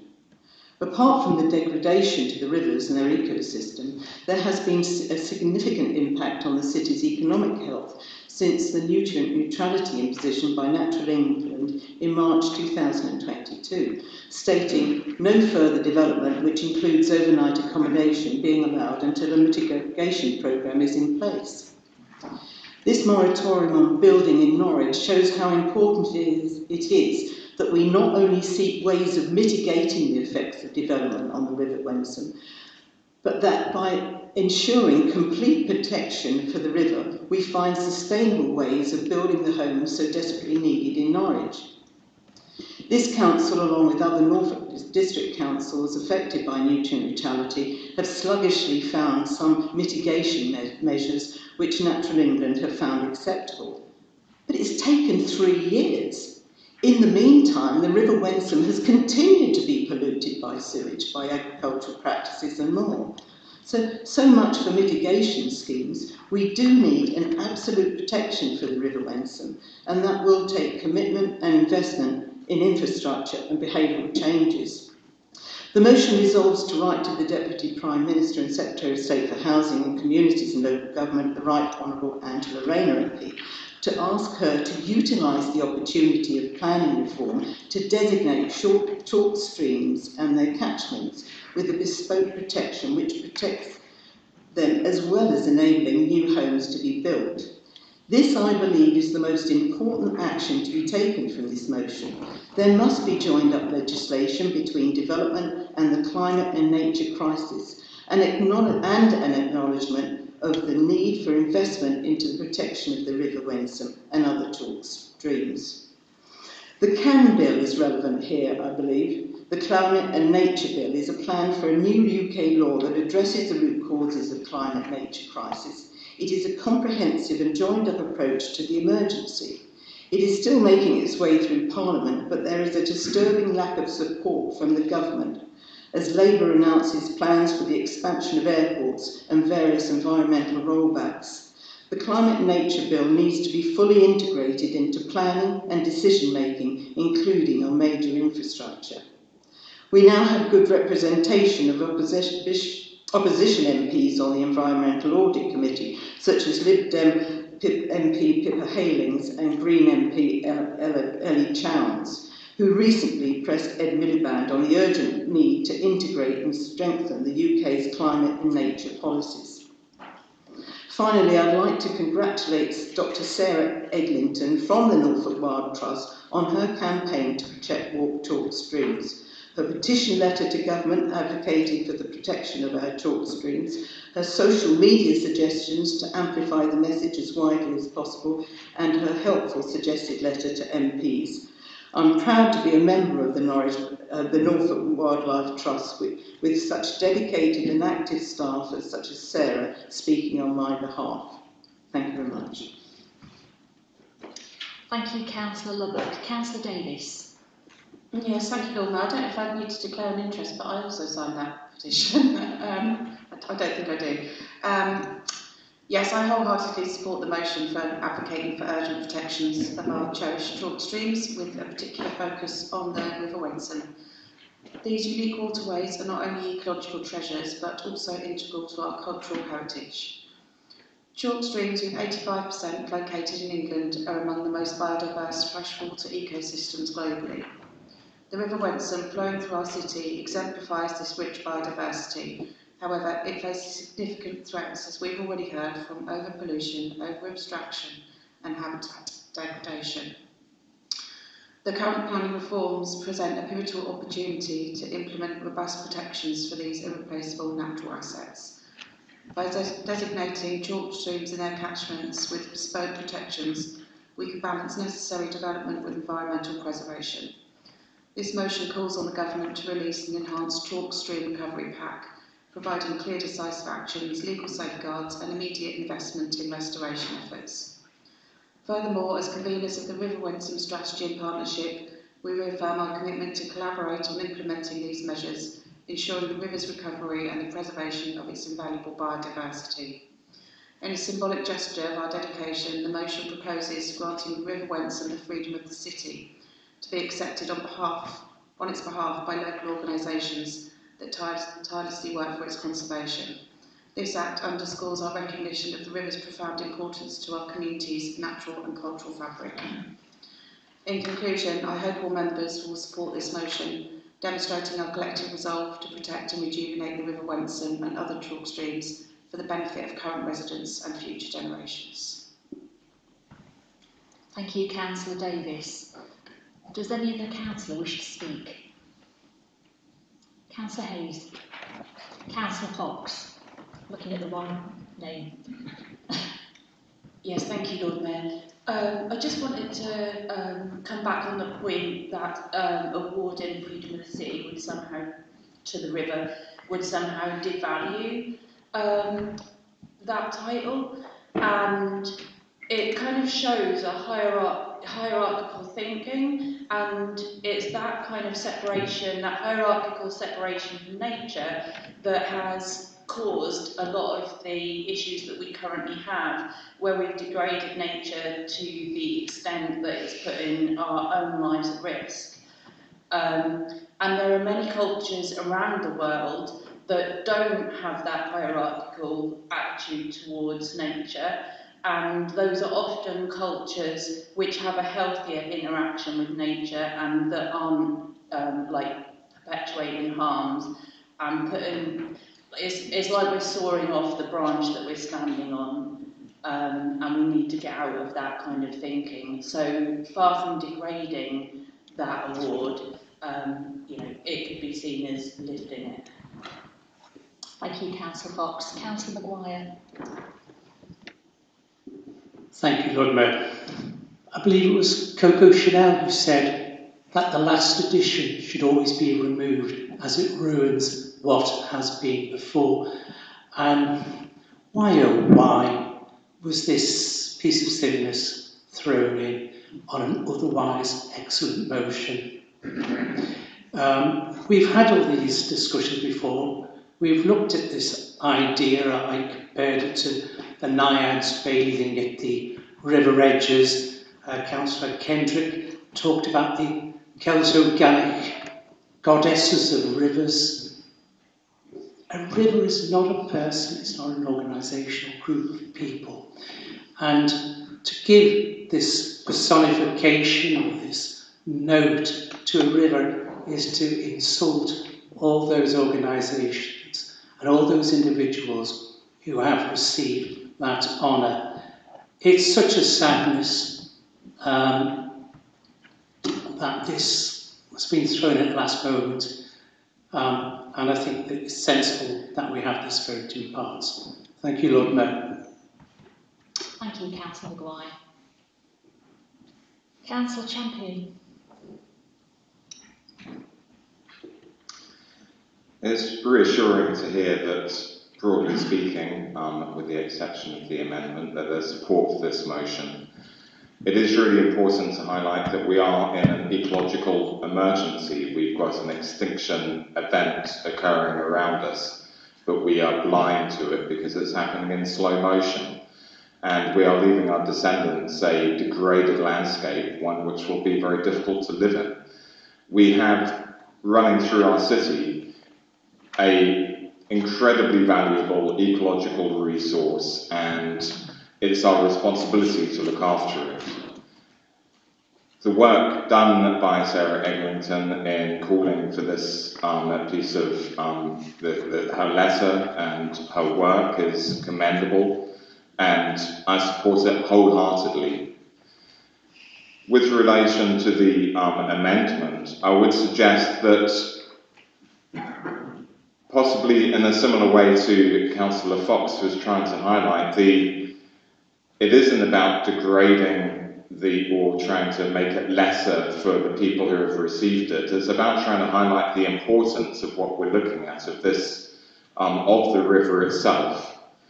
My worry is that planning will end up being guidance, and I'm just going to refer to hedgehogs here. We've got guidance in planning already, asking for all the new builds to have hedgehog holes. If you go around all those new buildings all across Norfolk, you'll find very few hedgehog holes. Because you need really strong, you don't need guidance, you need legislation, you need like the whole caboodle. And I just believe that often things are done piecemeal and that we don't really appreciate the severity of the situation. I feel like we've got so normalised to the idea of climate change and extinction, to the degradation of our river. A few months ago in December, there was thousands of fish found dead all across one of the rivers in Norfolk from an overflow. There are areas, there's literal feces being pumped into our rivers. The situation is alarming and it's appalling. And it's our responsibility to do everything in our power to highlight the significance of this river. The amendment is there to highlight that we respect the river as if it was a person, and that we should do all we can, to ensure that the government, in whatever form, takes action. Thank you. Thank you, Councillor Champion. Councillor Galvin, would you like to respond? Thank you, and thank you for supporting the motion, most of it. It looks like you don't really chime with the phrase water under the bridge in terms of sort of moving on from things, but I thought it was worth a try to, it's disappointing that, but perhaps not surprising, to see this approach replicated again. In the years since I originally asked for this, it's been moving on in a lot of other councils, and it will continue to move on as well. At some point, we're going to have to recognise the value of nature and actually award it accordingly. It wasn't a last-minute amendment by any means at all. We talked about it last week. You had sight of it and were copied in on it. Mike did. It's not last minute. It was well thought through, carefully thought through. It's cost neutral, and you can't really be supportive of the spirit of that motion without saying yes to that bit, is what I'd say. So it brings value to it. So I'm very, it's sad to see that. We could show real commitment. We could show real behavioural change. We could change our behaviour by doing that. And I'd really like to see that happen. At the moment, we don't really have a clear process for selection for Freedom of the City, which is a disappointment to me. So I'd like to see that brought in, because it's obviously very open to appointing it, for preferment reasons. I'm not clear why those things have been appointed in the past. I don't think we have anything about that, apart from speeches made at the time, which are now lost. So I'd like to see a clearer process of selection of that in the future. And I just want to end with saying I think I first brought a motion for the Wensum probably more than a decade ago now. And in that time, some of the crayfish have actually died out in the time we've been sat here having sort of petty debates about things that we could have done to move it forward. And I just think everyone should reflect on that, all of us in here, and think about what we could do to change it. Thanks. Thank you, Councillor Galvin. I have received a request to take the vote in parts. We will first vote on resolutions 1A, 1B, 1D and 1E, and then we will vote separately on 1C. So to clarify, I will now take the vote for resolutions 1A, 1B, 1D and 1E. All those in favour? All those against? Abstentions? That vote is carried. Now we will move to the vote on resolution 1C. All those in favour?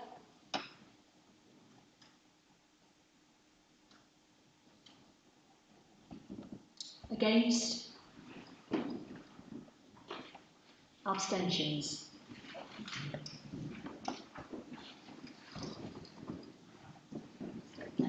That item has been lost.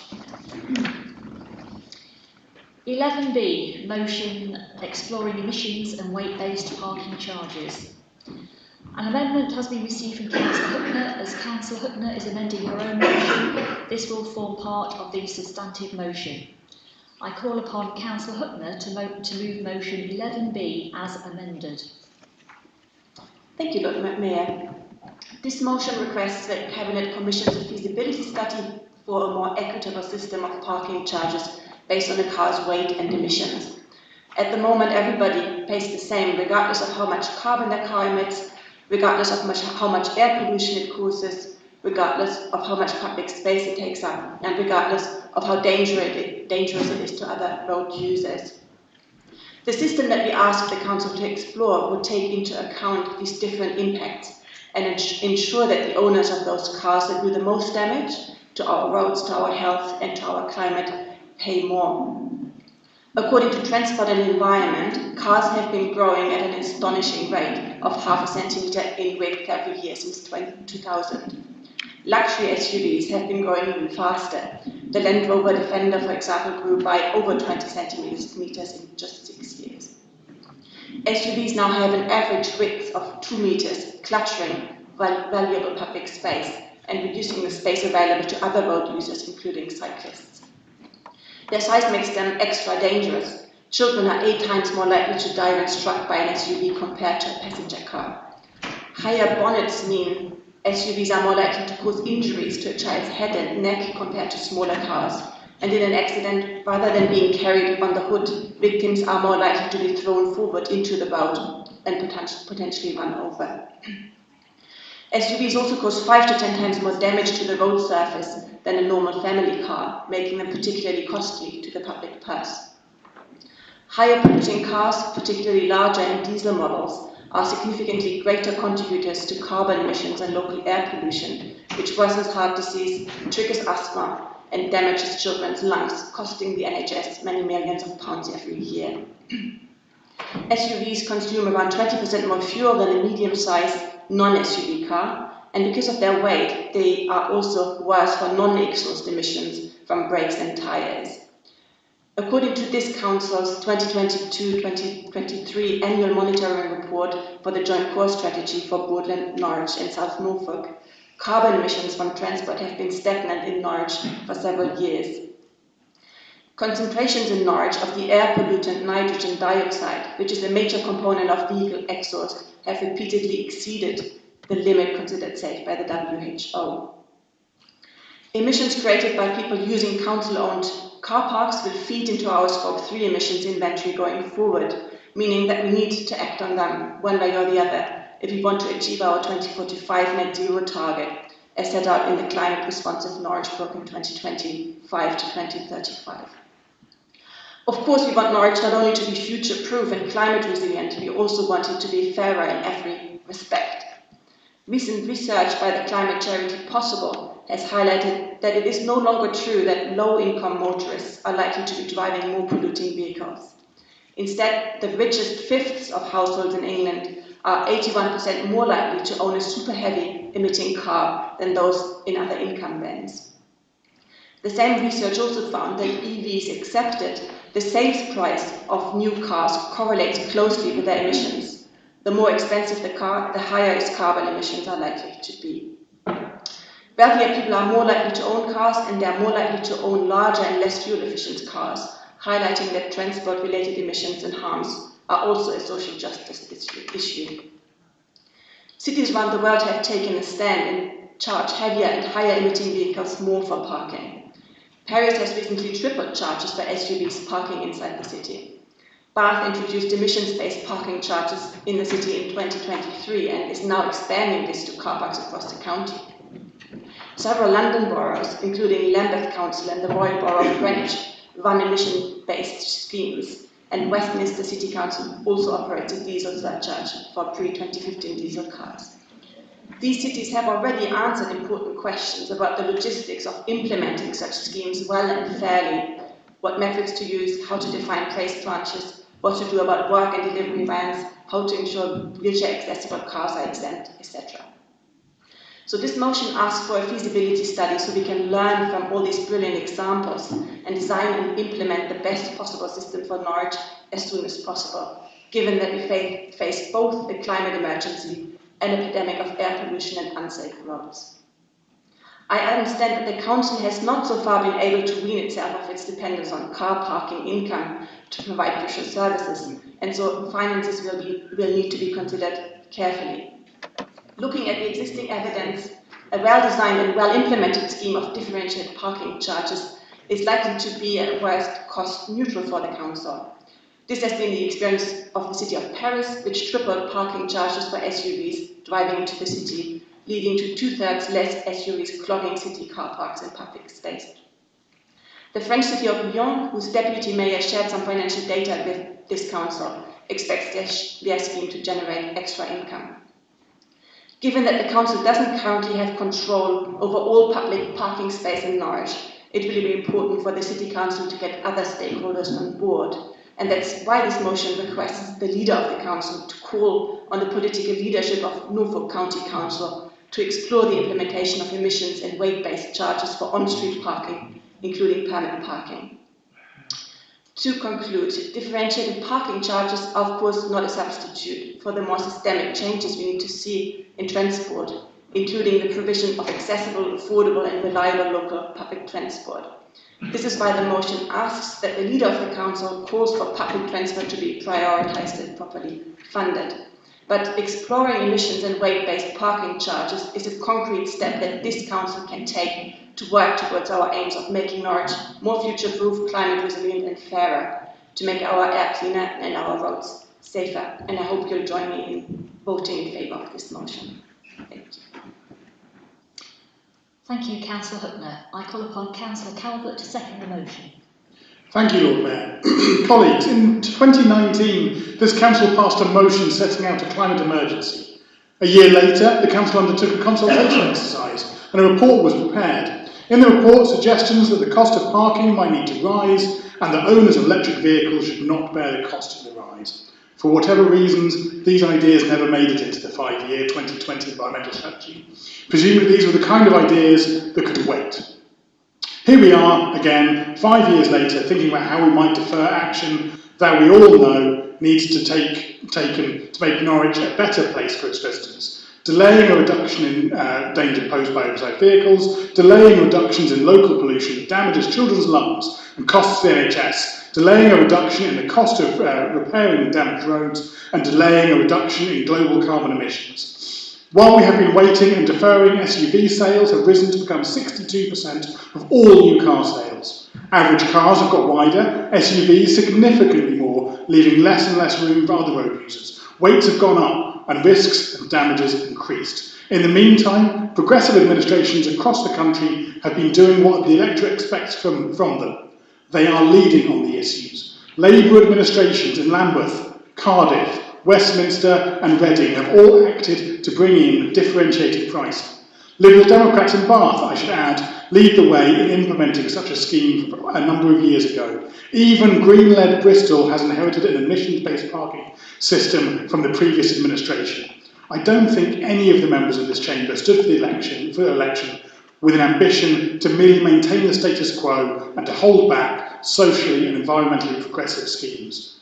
To be honest, I look around the chamber, I see newly elected members as well as longer standard figures who want to see change. And I hope they will ensure that they will work with the leaders of their groups to ensure this proposal doesn't end up as a can kicked endlessly down the road, waiting to be crushed by an oversized status. Thank you, Lord Mayor. Thank you, Councillor Calvert. I invite group spokespersons to speak. Councillor Hampton. Thank you, Lord Mayor. There's a lot to consider in this motion, so I'm going to jump straight in and talk on some of the key points within it. Points 1 through to 4 are factual. They discuss two issues associated with cars, emissions and weight, which are both important considerations but distinct ones. They don't necessarily correlate with each other, and each poses different problems which would need different parking-based solutions. As has been said, for example, electric cars are above averagely heavy compared to similarly sized other vehicles. Point 5 then goes on to say that wealthier people are responsible for a larger share of transport-related emissions in the UK, so this is a social justice issue. This is true as a broad overall picture, but on the flip side, for people on lower incomes who do have a car, well, those people on lower incomes who have a car are less likely to own or be able to afford to switch to a lower emitting electric one, including people who rely on that car for work, mobility, caring, responsibilities, etc. And people on higher incomes are more likely just to be able to absorb the increased cost of parking. The reality at the moment is we don't have active, sustainable and public transport alternatives which allow people in these groups to move away from private vehicles. And of course, transport is a county council function, so it's not currently within our power to change this, and nor have county displayed the political will to do so. Point 6 gives some examples of cities who have introduced weight or emissions-based charging. Paris has a weight-based system for on-street city centre parking for visitors, not residents or professionals, whereby heavier vehicles pay triple. The upper weight limit is 1.6 tonnes for combustion or hybrid and 2 tonnes for electric, where an estimated third of electric vehicles still weigh more than this. The UK councils listed here all implemented emissions-based systems and at least started by doing this with residents permit parking, again not something that's a city council function, although many have progressed to schemes for on or off-street parking, which yes is something that we do have control over. We have already committed as part of our parking review to look at best practice and emerging trends across the country, which would include therefore emissions-based charging. It's also really important to note that all the councils mentioned tonight and here are unitary councils or have enhanced control over their own transport policy, making it easier for them to integrate such schemes into the overall transport offering and meaning they can deliver alternatives to make a rollout more just. So in Norwich, additional work would need to be done to model what would happen if we moved to an emissions-based tariff system, given we aren't able to deliver commensurate, active and sustainable transport provision. We certainly don't want people to simply stop coming into the city. More realistically, there's a risk that drivers would simply opt to use private car parks, realising none of the environmental safety benefits as cars are still coming into the city, but also losing us car parking income. Another point I want to highlight under 3 in the believes, states for introducing a scheme would be relatively simple, quote, which, depending on what it's relative to, I suppose, I don't think is a fair statement to make. It would require replacement of ticket machines, changes to parking places orders, quality impact assessment, consultation and much more beyond. The same point says enforcement could be managed using cameras and keypads for paying display, whereas officers have been clear that we cannot use cameras for this purpose as legislation doesn't allow for this. Our current ticket machines don't have keypad compatibility, so would need replacing at a cost of 5,000 a machine, so 11 car parks, each with 2 machines, that's £110,000 straight off. But in the current financial climate, this level of expenditure is not straightforward. Resolution 1 asks us to commission a feasibility study, while also giving a date and a timeframe for implementation, which somewhat predetermines the outcome of such a study. And there's a question mark of whether we should be committing considerable time and resource to hit a deadline that coincides with about the time the local government reorganisation will be complete and this council won't be here. Any policy we set now will not simply roll over to any new authority, which will have different boundaries, powers and potentially a different political administration. So to close, we sympathise with the issues this is trying to tackle, agree this needs some amount of looking into, but think this particular motion is flawed. In the scope of the parking review, that exercise will be completed and we'll be happy to update further in due course. So to that end, I would like to move a motion without notice under 74A to refer the matter directly to Cabinet. Thank you, Lord Mayor. Thank you, Councillor Hampton. Do we have a seconder? Councillor Stannard. To clarify, debate from this point will focus on the motion to defer to Cabinet and not the substantive motion. Do I have councillors who wish to speak? Councillor Hutner. Thank you. Yeah. I would like to strongly object to the motion to move this item to Cabinet and would like to trace the trajectory of this motion for context. As many of you know, we were first looking at bringing this issue as a budget amendment.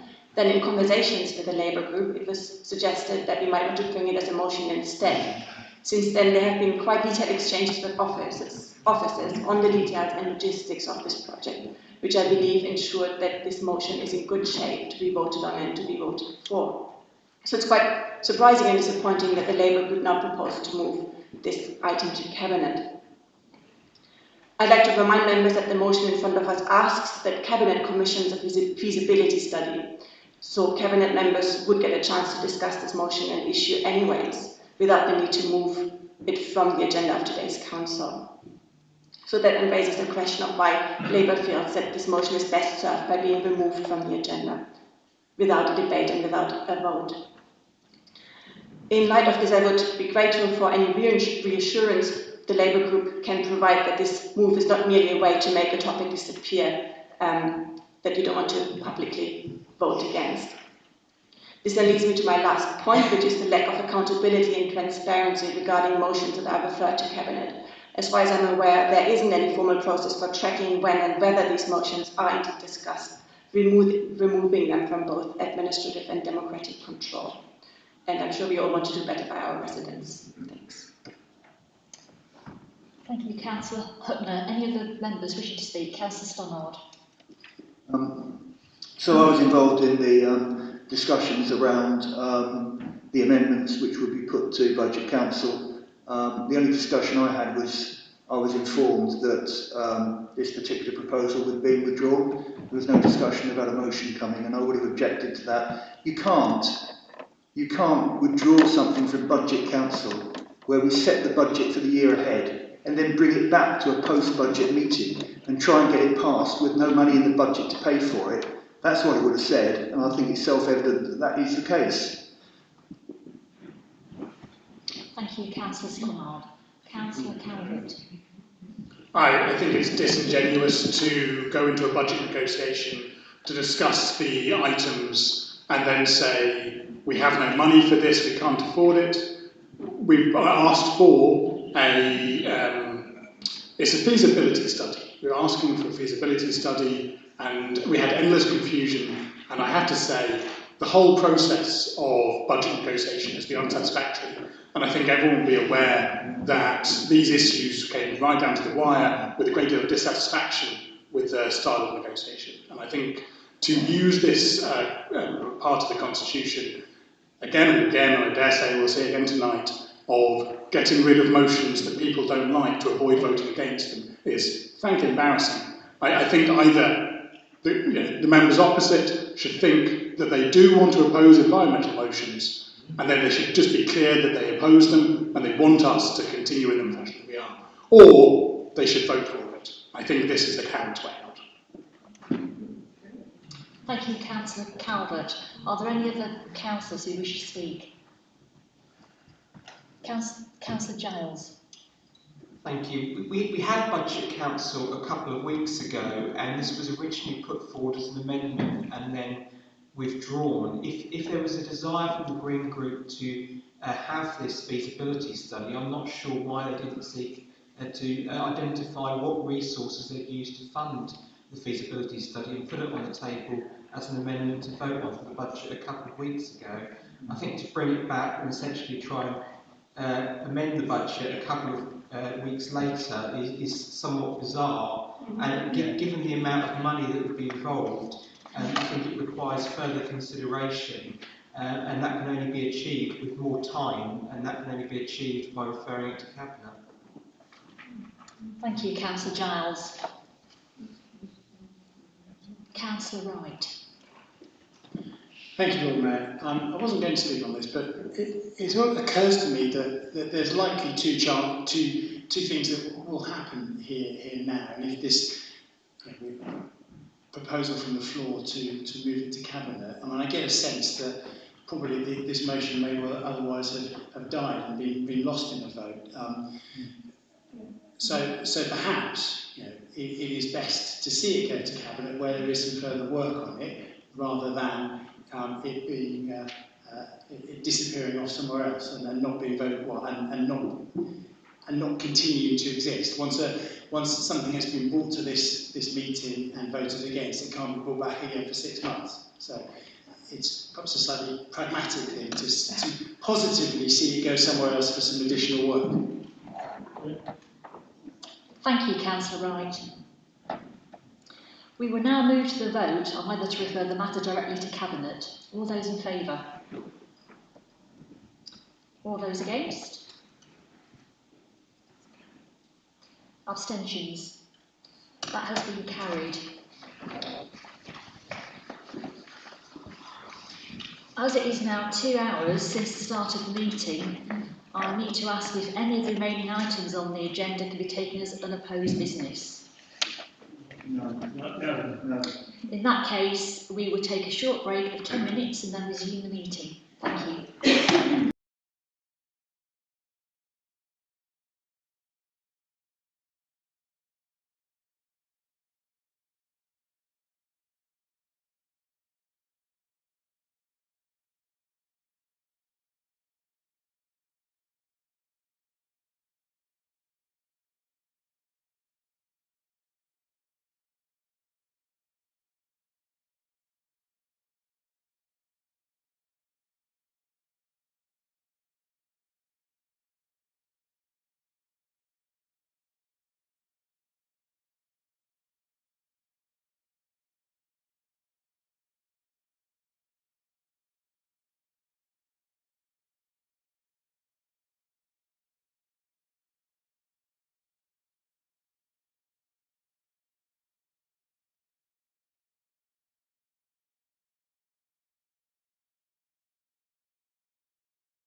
Explanation of the government's approach to mimicking reform and its impact on migrant communities. An amendment has been received from Councillor Davies. As Councillor Davies is amending her own motion, this will form part of the substantive motion. I call upon Councillor Davies to move motion 10C as amended. Thank you, Lord Mayor. I predict Labour will Death Star this motion, as that's what they usually do under these circumstances. At the beginning of the meeting, Councillor Calvert asked if any whipping arrangements had been received. None had. Councillor Driver then said they were whipped. I will ask again, are Labour whipped? Yes, I know. Thank you, Councillor Driver, for your honesty. Tonight, I'm not here just to critique a political strategy, but to expose a fundamental betrayal of principles. The Labour Party, once the voice of working people, the party of justice and fairness. Could you stop talking while I'm talking, please? Can all members proceed in an orderly fashion, please? The Labour Party, once the voice of working people, the party of justice and fairness, now finds itself pandering to the worst elements of right-wing nationalism. By adopting the language, the imagery and even the rhetoric of Reform UK in their latest campaign boasting about deportations, Labour is not merely making a political misstep, they're legitimising the politics of division, fear and cruelty. We should be clear, when Labour chooses to mimic the far right rather than challenge them, they're sending a dangerous message. A message that says the politics of scapegoating, of othering vulnerable communities, is an acceptable route to power. A message that erodes the very foundation of solidarity that Labour was built upon. What does it say about a party that once prided itself on defending the marginalised, when it now seeks to outdo the cruelty of its opponents? Labour should be standing up for dignity, human rights and international responsibility, not parading itself as a cheerleader for draconian deportation policies cloaked in the colours of the far right. And let's not forget about the human cost of these policies. To treat this as a political victory, as something to boast about in garish advertising campaigns, is an insult to the values of decency and compassion that we should all uphold. Regarding the Home Office video campaign designed to deter Albanians from coming to England, Clive Lewis, Labour MP from Norwich South, said, "I've consistently said that I want immigration to be managed fairly, competently and professionally. This meets none of the criteria, and I don't like to see anyone disparaging our city." This kind of stunt runs the risk of deterring many much-needed people from abroad we welcome to our fine city to study, fill gaps in the workforce and keep our health and social care systems afloat. On Monday the 10th of February 2025, The Guardian published an article called "Deportation Footage Enables Mainstreaming of Racism." That headline was a direct quote again from Clive Lewis, the Labour MP from Norwich South. On both video campaigns, the one to deter Albanians and the one showing deportations, he's right, isn't he? Do Labour stand behind their MP, as they did in motion 11A? We do. Labour's slide into reactionary territory is not just a betrayal of its members, it is a betrayal of the millions who need a government that stands for something better. The answer to right-wing extremism is not to emulate it, it is to confront it, challenge it and defeat it with a vision of hope, inclusion and fairness. We call on Labour to change course. We demand they reclaim their purpose and stand against the tide of right-wing populism rather than be swept away by it. Our policies must be built on principles, not chasing lowest common denominator. Labour was not founded to mimic the right. It was founded to fight for a better future. It's time they remembered that. I would hope that anything from paragraphs 72 to 74 of the Constitution will not be picked out in order to shut down debate on this important issue. And I would also like once again to ask if the monitoring officer confirm whether or not they have received any whipping arrangements from the Labour group on this particular motion. or if Labour councillors are allowed to vote as their consciences allow. I would urge all councillors to vote for what they believe in tonight. Thank you. I call upon Councillor Galvin to second the motion. Formally second, reserve the right to speak. Thank you. Thank you, Councillor Galvin. I invite the group spokespersons to speak. Councillor Stonald. Thank you. We're going to be opposing and voting against this motion tonight because we don't agree with, not because we don't agree with many of the sentiments towards asylum seekers, but because it's simply a poorly worded and misleading motion, which quite frankly has had to be amended by the proposer several times just to get it into a state where it could be accepted by the monitoring officer as accurate and competent.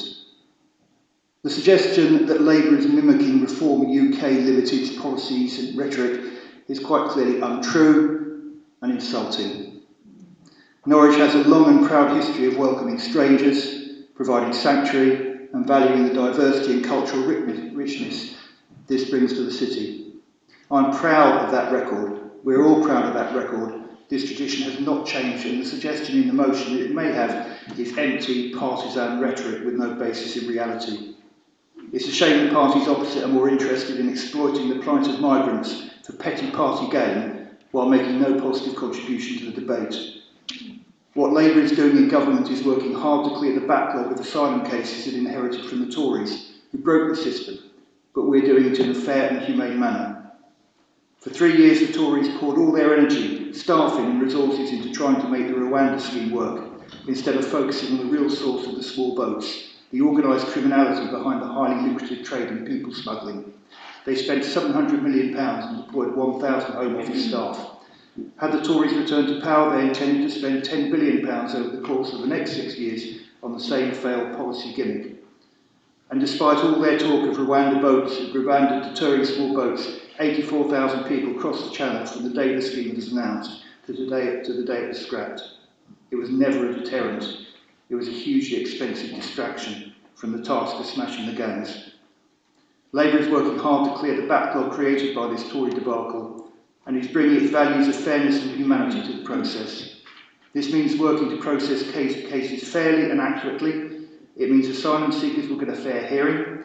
We will get it right the first time, and in that way we'll end the process of endless appeals. That is what the Labour government is doing, taking responsibility for resolving the matter, which is what being in power is all about. It's very easy for opposition parties with no responsibility or accountability to snipe from the sidelines, make emotive but baseless criticisms, and seek to score points from this tragedy, with no idea how they themselves would handle the situation. And that's because we're the adults in the room. Importantly, the Labour government will tackle the root cause of the matter, which is the organised crime and the exploitation of vulnerable displaced people. Criminal smuggling gangs have been making millions of pounds out of small boat crossings, undermining our border security and putting lives at risk, and they've been getting away with it for far too long. But Labour's newly created Border Security Command is focused solely on the task at hand, coordinating the work of intelligence and enforcement agencies in the UK and working closely with operational partners overseas to disrupt the smuggling gangs, supply chains and dismantle their criminal networks. It is clear that this is a major department from what the Tories are doing or anything Reform UK might advocate, because it is targeting the criminal gangs who have been exploiting vulnerable migrants, not the migrants themselves. It is targeting the root of the problem. To suggest that this policy resembles the policies of the previous government is clearly ridiculous and also muddled, inaccurate and disingenuous. And this motion has more than an echo of the Students' Union about it. For that reason, we will be voting against this motion tonight, while continuing our work to ensure a welcoming and diverse city, offering sanctuary where it is needed. Thank you. Thank you, Councillor Stonard. Councillor Wright. Thank you, Lord Mayor. I wanted to make just a few comments on the Border Security, Asylum and Immigration Bill, which is referenced in the motion. From a Liberal Democrat perspective, we believe there is a need for an immigration and asylum system that treats people with dignity and respect, but applications should be processed quickly so that those with the right to be here can integrate and contribute. The government's policy means that victims of trafficking and modern slavery who might be forced to come to the UK could remain trapped in exploitation because the legislation does not give them the protection they need. We would end detention of children for immigration purposes and reduce its use of adults to the absolute last resort with a strict 28-day limit. We have real concerns that there is no attempt to improve safe and legal routes, forcing vulnerable people to risk their lives at sea. And all of these things then feed into those who wish to do down the real challenges that those who are migrants to our country have. So rather than promote and amplify values that we find abhorrent, the government should be looking at doing practical things, such as moving to a target of 0.7% GDP for international development spend. Instead, the Prime Minister has today announced a cut. Keeping people safe in their home countries must be the fair and right thing to do. So we'll definitely be voting for this today. Thank you. Thank you, Councillor Wright. Does any other councillor wish to speak? Councillor Maguire. Thank you, Lord Mayor. I'd like to invoke Part 3 of the Constitution, 72J, and move immediately to a vote. Point of order, Lord Mayor. The Constitution regarding property whipping immediately follows members' interests. Is it the Lord Mayor's opinion that a failure to declare whipping is a failure to declare an interest? If so, members must not vote. An opinion, please.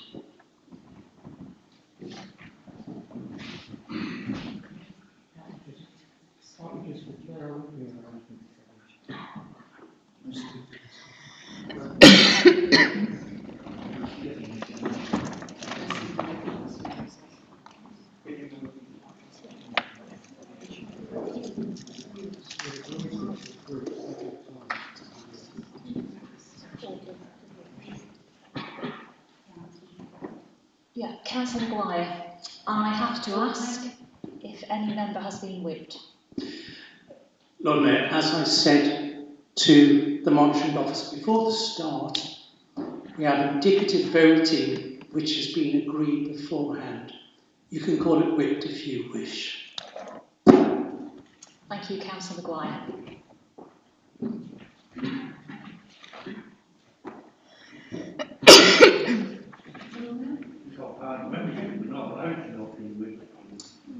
Councillor Galvey. I did reserve the right to speak, I just wanted to note that. Yeah, I've noted. Yeah, that's noted on my paperwork. Lord Mayor, might I ask, are we proceeding with my request under the Constitution? We are checking.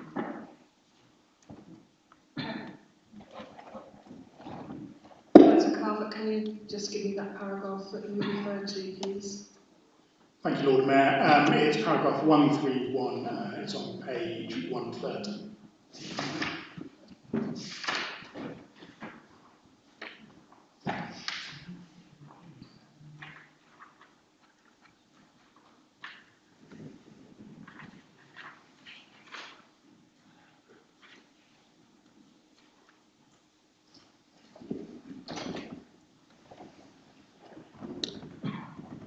Lord Mayor, I can confirm that Councillor Maguire did notify me of that before the meeting, that there was some indicative voting, but he didn't actually say that it had been party whipped, but he has now confirmed that is the case. So, My words were, we have agreed indicative voting. You can call that whipped. Those are my words.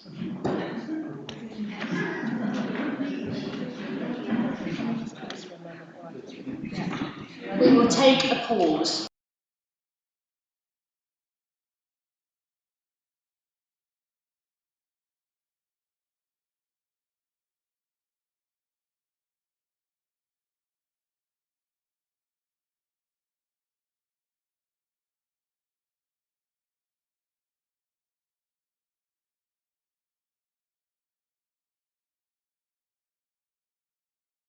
without notice does not fall within the whipping rules, so we can proceed with that motion to go ahead. Do we have a second for that? Do we have a seconder to proceed? Thank you, Councillor Sams. Sue.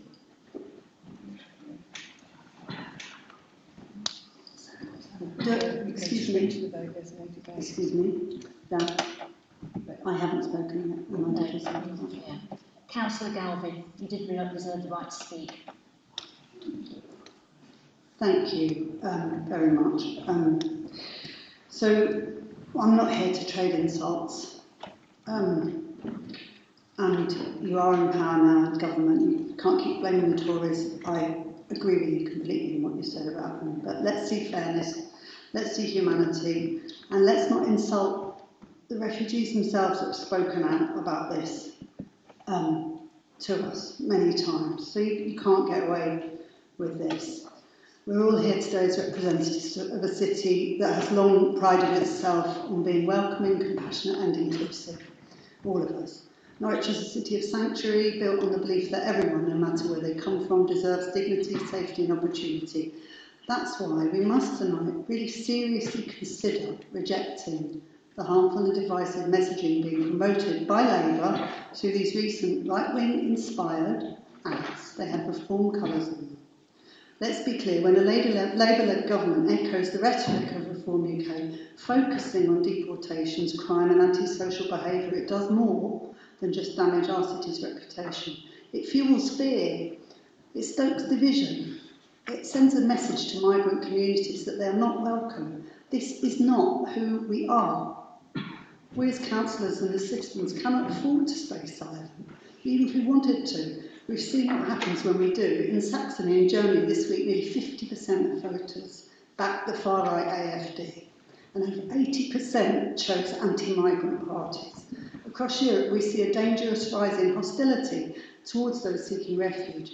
People like Jennifer Kamal, a migrant rights activist in Berlin, speak of an atmosphere so filled with arrogance and hate that even stepping onto a train can feel unsafe. This is what happens when mainstream parties pander to the far right, rather than standing up for what is right. Let's also be pragmatic. Migrants aren't just integral to our communities, they are vital to economies. Germany's own studies show that they are in need of 288,000 extra foreign workers every year that they're not getting now to sustain their workforce. And yet discrimination and rejection push those skilled workers away. If we fail to foster inclusion, we don't just lose our moral standing, we risk economic stagnation. This council has a duty, legally and morally, to foster good relations, to eliminate discrimination and to promote equality. We must reaffirm our commitment to being a city that welcomes all. We must call on the government to reject this dangerous rhetoric and push for policies that provide safe and legal routes for migrants, end their criminalisation and address the root causes of forced displacement. Silence is complicity. And as Musa Okwonga said, we are living in the time of cowards, a time when too many see injustice and turn away. Let us not be among them. Let Norwich stand firm as a beacon of hope, a city of sanctuary, a council of sanctuary as we want to be, in more than just name. Please, I do appeal to you to vote with your consciences today and support this motion. Thank you.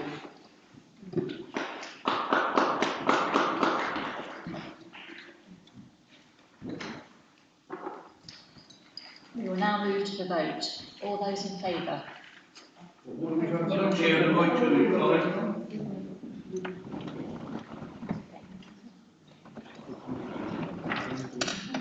Apologies.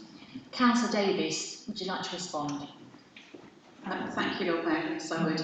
I'd just like to respond by thanking Lucy and James for their contributions. It was very disappointing today to see that Labour had taken money away from the foreign aid budget to spend on defence. These two things are not separate. You know, you can't spend money on defence without having foreign aid. So that was very disappointing to see. It's not a binary choice. I'd like to ask the leader as well. Does he think Clive Lewis has been partisan? Is Clive sniping from the sidelines? Is he seeking to score points? Is he not the adult in the room? Because that's what Labour benches are saying about their own MP. And I'd like to thank the Lib Dems, I'd like to thank the Greens for understanding the sentiment that we do stand up for migrants in this city, and we do stand up to right-wing bullying tactics. Thank you.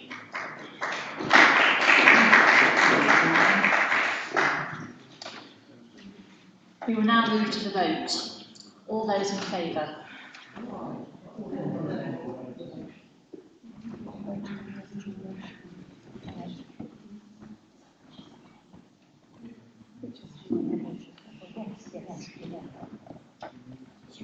We are voting on the original motion.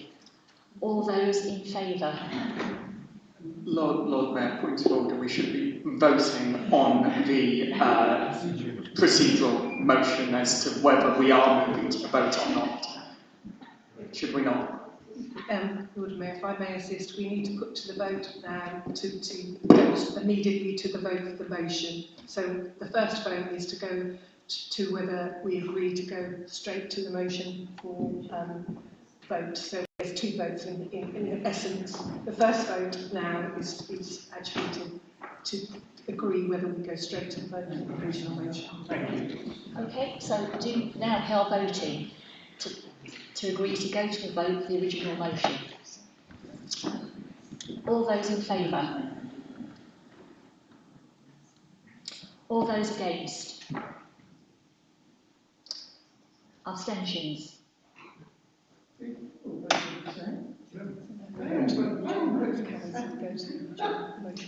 That was carried. Now we go to the original motion for the vote. All those in favour?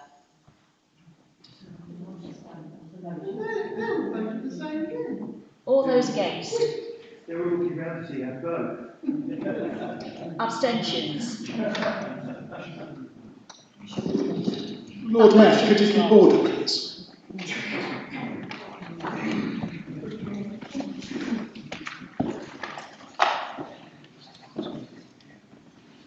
We now go to 11D, motion of government pay.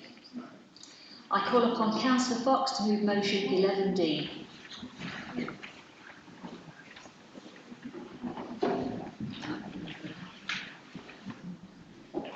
Thank you, Lord Mayor. Everyone in this chamber knows how hard the staff here at City Hall work. I've personally been blown away by the dedication and expertise of the officers that I've encountered here. From those who have made it possible to complete casework and accompanied us on walkabouts, to see the issues that residents in Norwich are experiencing, to those that have informed us and patiently listened to our input in committees, or work late into the evening after an already full day at work. Just a couple of examples from my own experience. As many of you may know... Councillors, can you please stop talking? As many of the you... council member is speaking. As many of you may know, one of my key interests is climate and biodiversity, and I like to think that when I was elected, I was reasonably well informed on the subject. However, during the 2 years that I spent on SEEK committee grilling officers about details of their understanding, they were never found wanting. It's been a humbling experience to conduct my role of councillor alongside such knowledgeable and dedicated officers. A more recent example is just last night, councillors were able to attend a briefing about devolution, again meaning that an officer was working late into the evening, answering questions on the fly about a complex and rapidly evolving process. Again, I was impressed by how much work is being put into making certain that transition is operating in the best interests of the people in Norwich. Importantly though, the people that this motion most supports is those who, for example, keep the building in such lovely condition, and the supers who are also working late yesterday to make certain that councillors could be in the building, and who again will be here until after we leave this evening. Every member of staff plays a vital role in making certain that council business can be conducted effectively. And these are just a few examples, but I found this expertise and care across all departments of the council. There is no doubt that the work that these officers and staff put in is essential to Norwich being and remaining a fine city. So how well are these crucial members of staff currently being treated? Well, according to research by Unison, NJC staff have lost on average 25% from the value of their pay since 2010. Over the course of 2024, their members in local government have seen their household costs, including mortgage repayments, energy bills and childcare, significantly outpace NJC pay increases. Mortgage interest payments led the way, jumping by 18.8% over the past year, followed by typical household electricity and gas bills, which rose almost 10%. Water charges increased by 8.1%, and the average cost of part-time childcare for 25 hours a week for a child under 2 in a nursery rose by 7.4%. Over the same period, NJC pay rose only 4.3% on average. The bottom end of the NJC's pay spine is close to the new statutory minimum wage, highlighting the need for significant pay increases to reverse this trend and to recover years of lost value in local government workers' pay. The loss in real terms pay has left many NJC workers relying on credit cards and loans to make ends meet, incurring debt that's carried forward month to month, and this debt burden is one of the many reasons, along with historic loss in value, why NJC pay needs to rise above inflation. Let's not forget, of course, too, that many council and school workers worked through the pandemic, putting their own lives at risk to benefit our city. As employers, councils have also felt the effects of this decline. The County Councils Network survey, published in 2024, reveals that the number of employees in England's councils has reduced by 31.5% since 2012, and low pay is routinely given as a key reason for staff leaving. Meanwhile, nationally, unemployment remains lower than at almost any point in the last 40 years, with a vibrant job market, overworked and underpaid local government staff are being lured away to better paying, less demanding jobs, and these issues are reflected here in Norwich. In October 2024, this council recognised this difficulty in recruiting and retaining staff, with the Corporate Risk Register, entry 31, identifying overspends due to the use of interim or agency staff that this necessitated.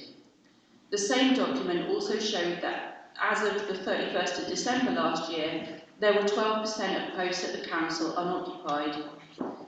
Of course, these are sector-wide issues, but if we as a council are committed to our corporate priorities of being a prosperous Norwich, a fairer Norwich and a future-proof Norwich, that must include being able to recruit and retain well-paid staff that are not overly burdened with worrying about how to make ends meet. It must mean that we can attract and retain the best quality staff to provide Norwich residents with the best services possible. The resolutions in this motion, alongside the other measures that the Council have already outlined, will help us meet those corporate priorities and stimulate the recruitment and aid retention. With the new government's focus on local government funding and with our ambition to form part of a larger, more autonomous community, it is the perfect time to call on the Local Government Association to make urgent representations to central government to fund the NJC pay claim, and for this council to write to the Chancellor and Secretary of State to call for a pay increase for local government workers to be funded from, with new money from central government. I'm certain that as a council you will join me in thanking all of the staff and officers at City Hall for their hard work during this period where many have experienced real-term pay reductions. To those officers and staff in this chamber, thank you. Your dedication does not go unnoticed. However, I'm not going to ask councillors to bang the bottom of a saucepan to show our gratitude. I think we can do better than that. Instead, I ask that all councillors join me in showing our appreciation by supporting this motion to try and get local government workers a fairer deal. We're elected by our residents to do the very, very best for Norwich. As a council, we are only ever as good as our officers and staff, so we owe it to our residents to recruit, retain and reward the absolute best. Thank you. Thank you, Councillor Fox. I call upon Councillor Galvin to second the motion. I'm seconding, but yeah, formally second reserve the right to speak. Thank you, Councillor Hutner. I now invite the group spokespersons. Councillor Kendrick. Thank you very much, Lord Mayor. Well, I have a great deal of sympathy for local government workers. There's no question that over the last 14 years there's been a substantial decline in their living standards. Now, we can argue over the precise figure. You say 25%, that obviously uses RPI. Obviously, if you look at another factor, which is, of course, IPI is no longer an official government statistic, but if we want to look at the CPI, certainly on average their living standards have declined by about 20%. Now this of course is quite common throughout the whole of the public sector and also other sectors which are directly funded, such as the care services that we now seem so understaffed.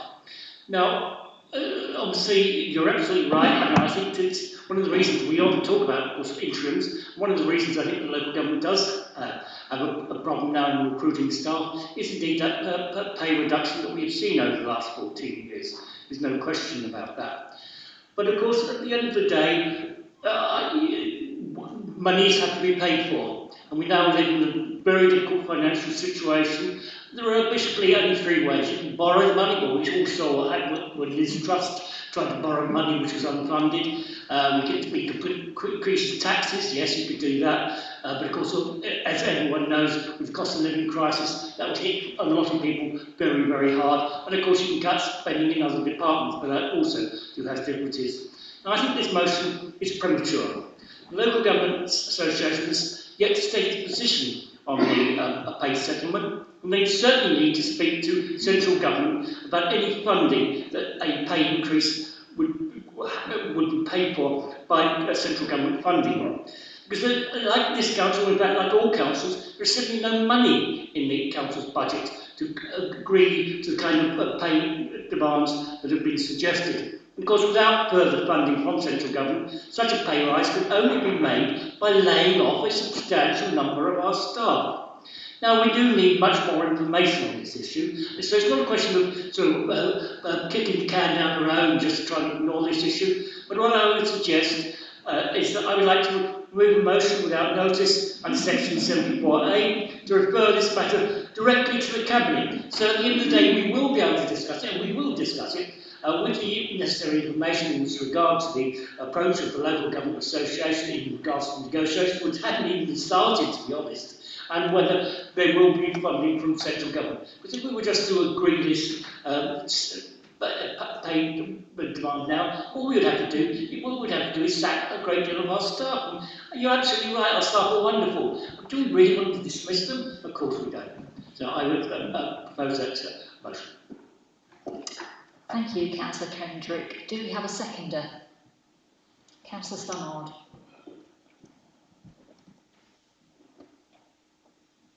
To clarify, debate from this point will focus on the motion to defer to Cabinet and not the substantive motion. Are there any councillors who wish to speak? Councillor Calvert. I just think it's terrible that discussion can't happen with a variety of views. Instead, take everything to Cabinet where everyone is of the same view. I don't think that's weak politics. Are there any other councillors who wish to speak on this motion? Councillor Davis.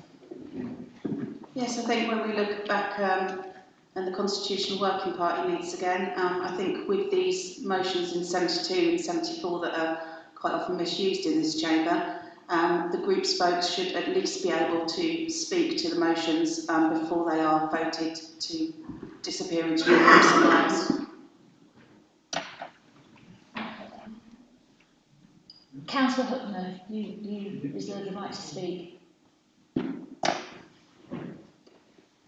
I think I've said what I had to say about motions being moved to disappear. It's disappointing, and I hope we'll see some change going forward to have more productive democratic debate. We will now vote on whether to refer the matter directly to Cabinet. All those in favour? All those against? Abstentions? That has been carried.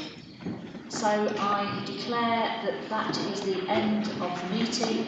Thank you all for your attendance tonight. Peace be with you.